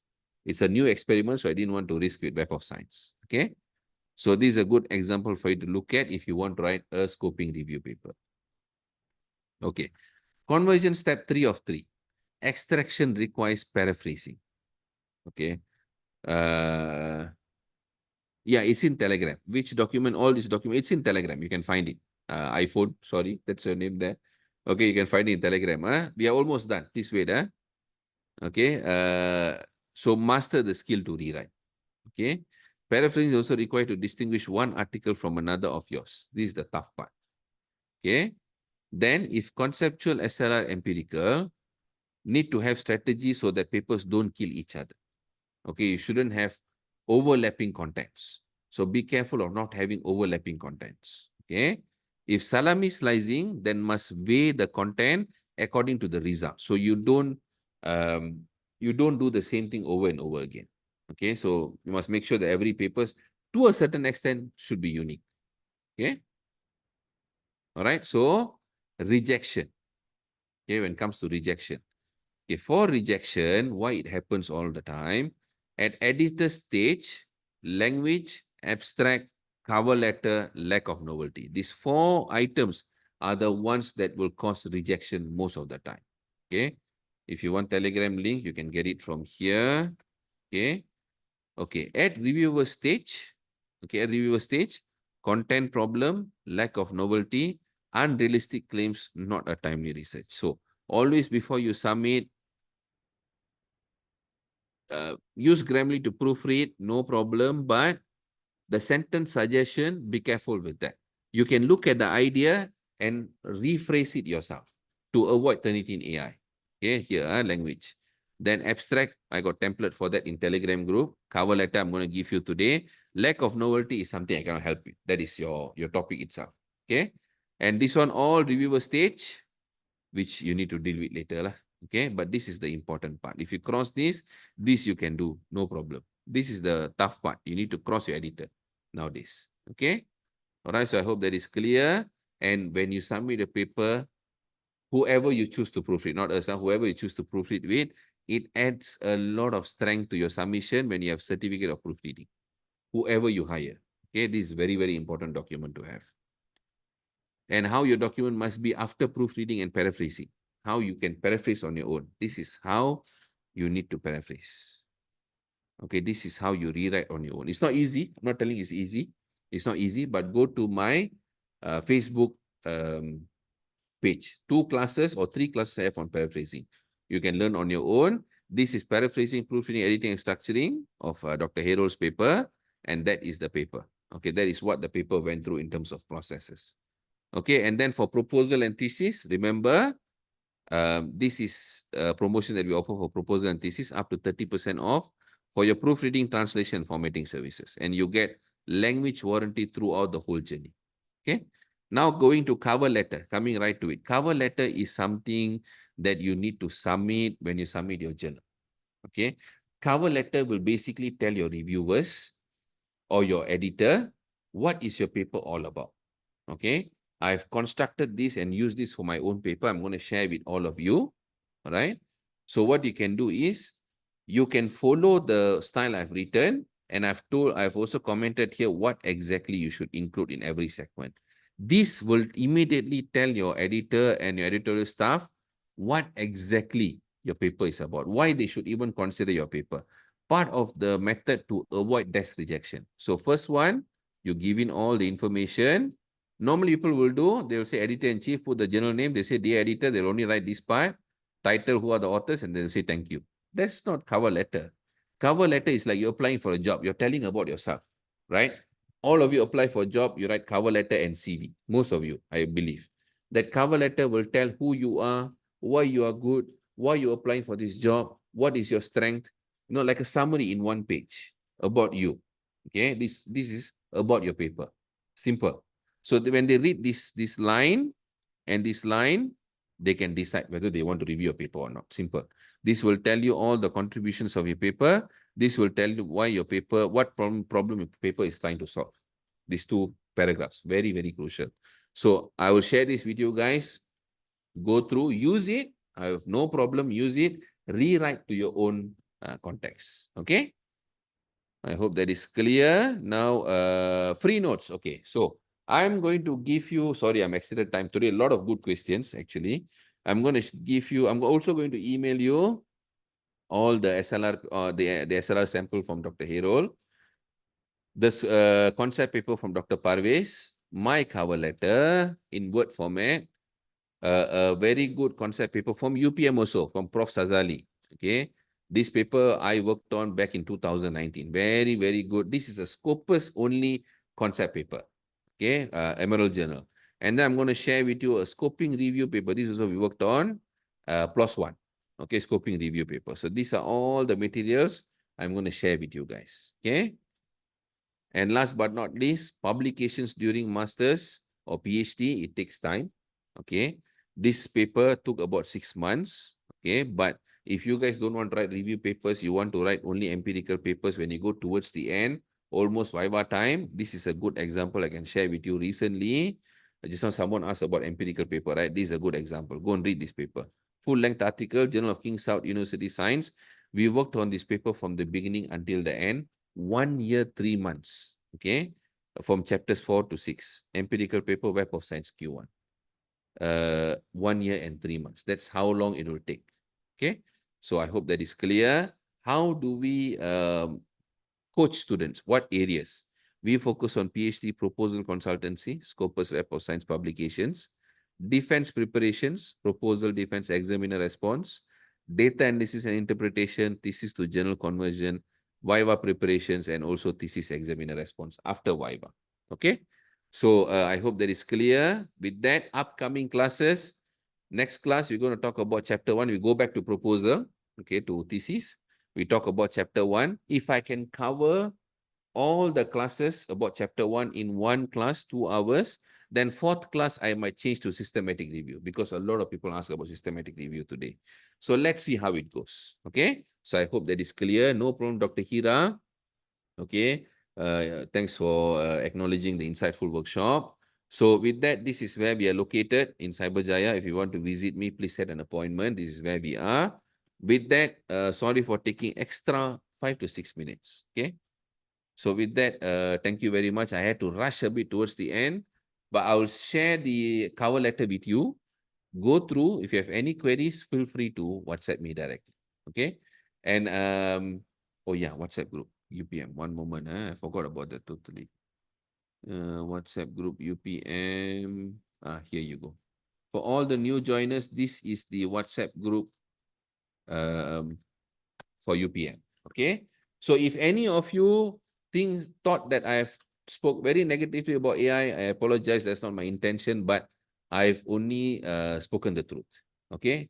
Because otherwise, ChatGPT-4 cannot be giving the same RQ as the concept paper already published. That will tell you more than enough, evidently already shown to you. So be careful, whatever answers you use from AI tools, go and do your due diligence. Okay. The cover letter I will email to you maybe by end of this week or next week. Okay, I'll email to not only the cover letter, all the notes. Okay. Slides, I will try. I cannot promise I will try because there are some items that I'll be reusing, but yeah, I will try. Okay. So thank you very much, everyone, for your time today. Thank you, Pavi, also for organizing. I've tried to check attendance but failed. Okay, attendance, guys can discuss with Pavi. So my part is done. If you have any questions, 1 more minute, you guys can ask. If no, then I'll leave the class. No problem, guys. No problem. No worries. Make sure you evaluate properly. Okay. Okay. So I think no more questions, Pavi. Thank you very much. Okay, thank you so much, Dr. Tawa, for all the sharing and everything. So, yeah, I think they would have learned a lot from whatever that you have shared. And for those who cannot log in, maybe later on you can just email it to us. Please make sure that you fill up the attendance because only from there we can get the email address for us to share with Dr. Tawa. Okay, so that he can share with you the materials and everything.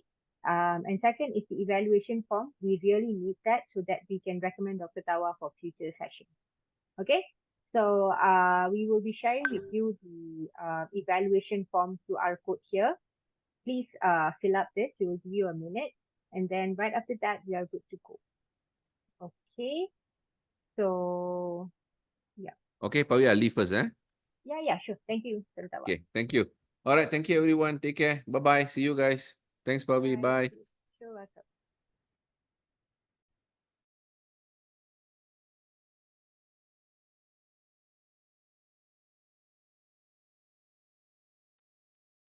Make sure that you register the attendance and also the evaluation form because the e-certificate for you for joining this session will be actually emailed to that particular email, most probably to your student email. Okay. The attendance form, 1 minute, yeah.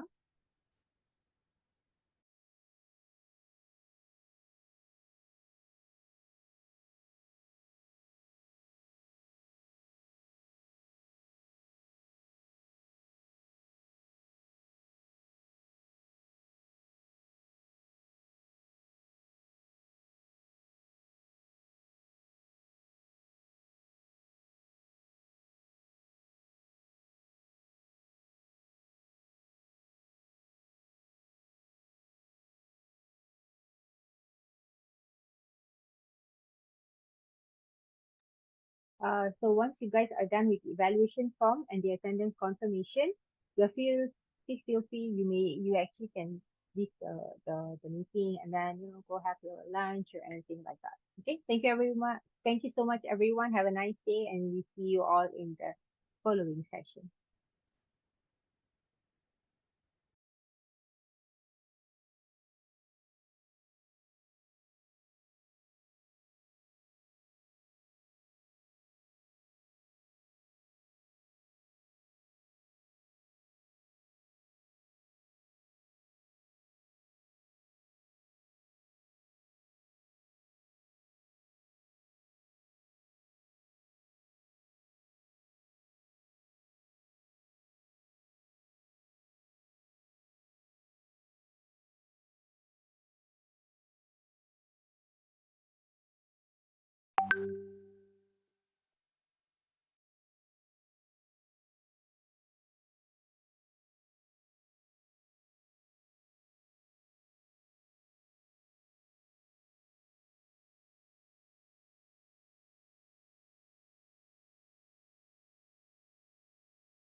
Okay, everyone, we will be closing the Zoom platform in another minute. So those who have yet to fill up, please do so.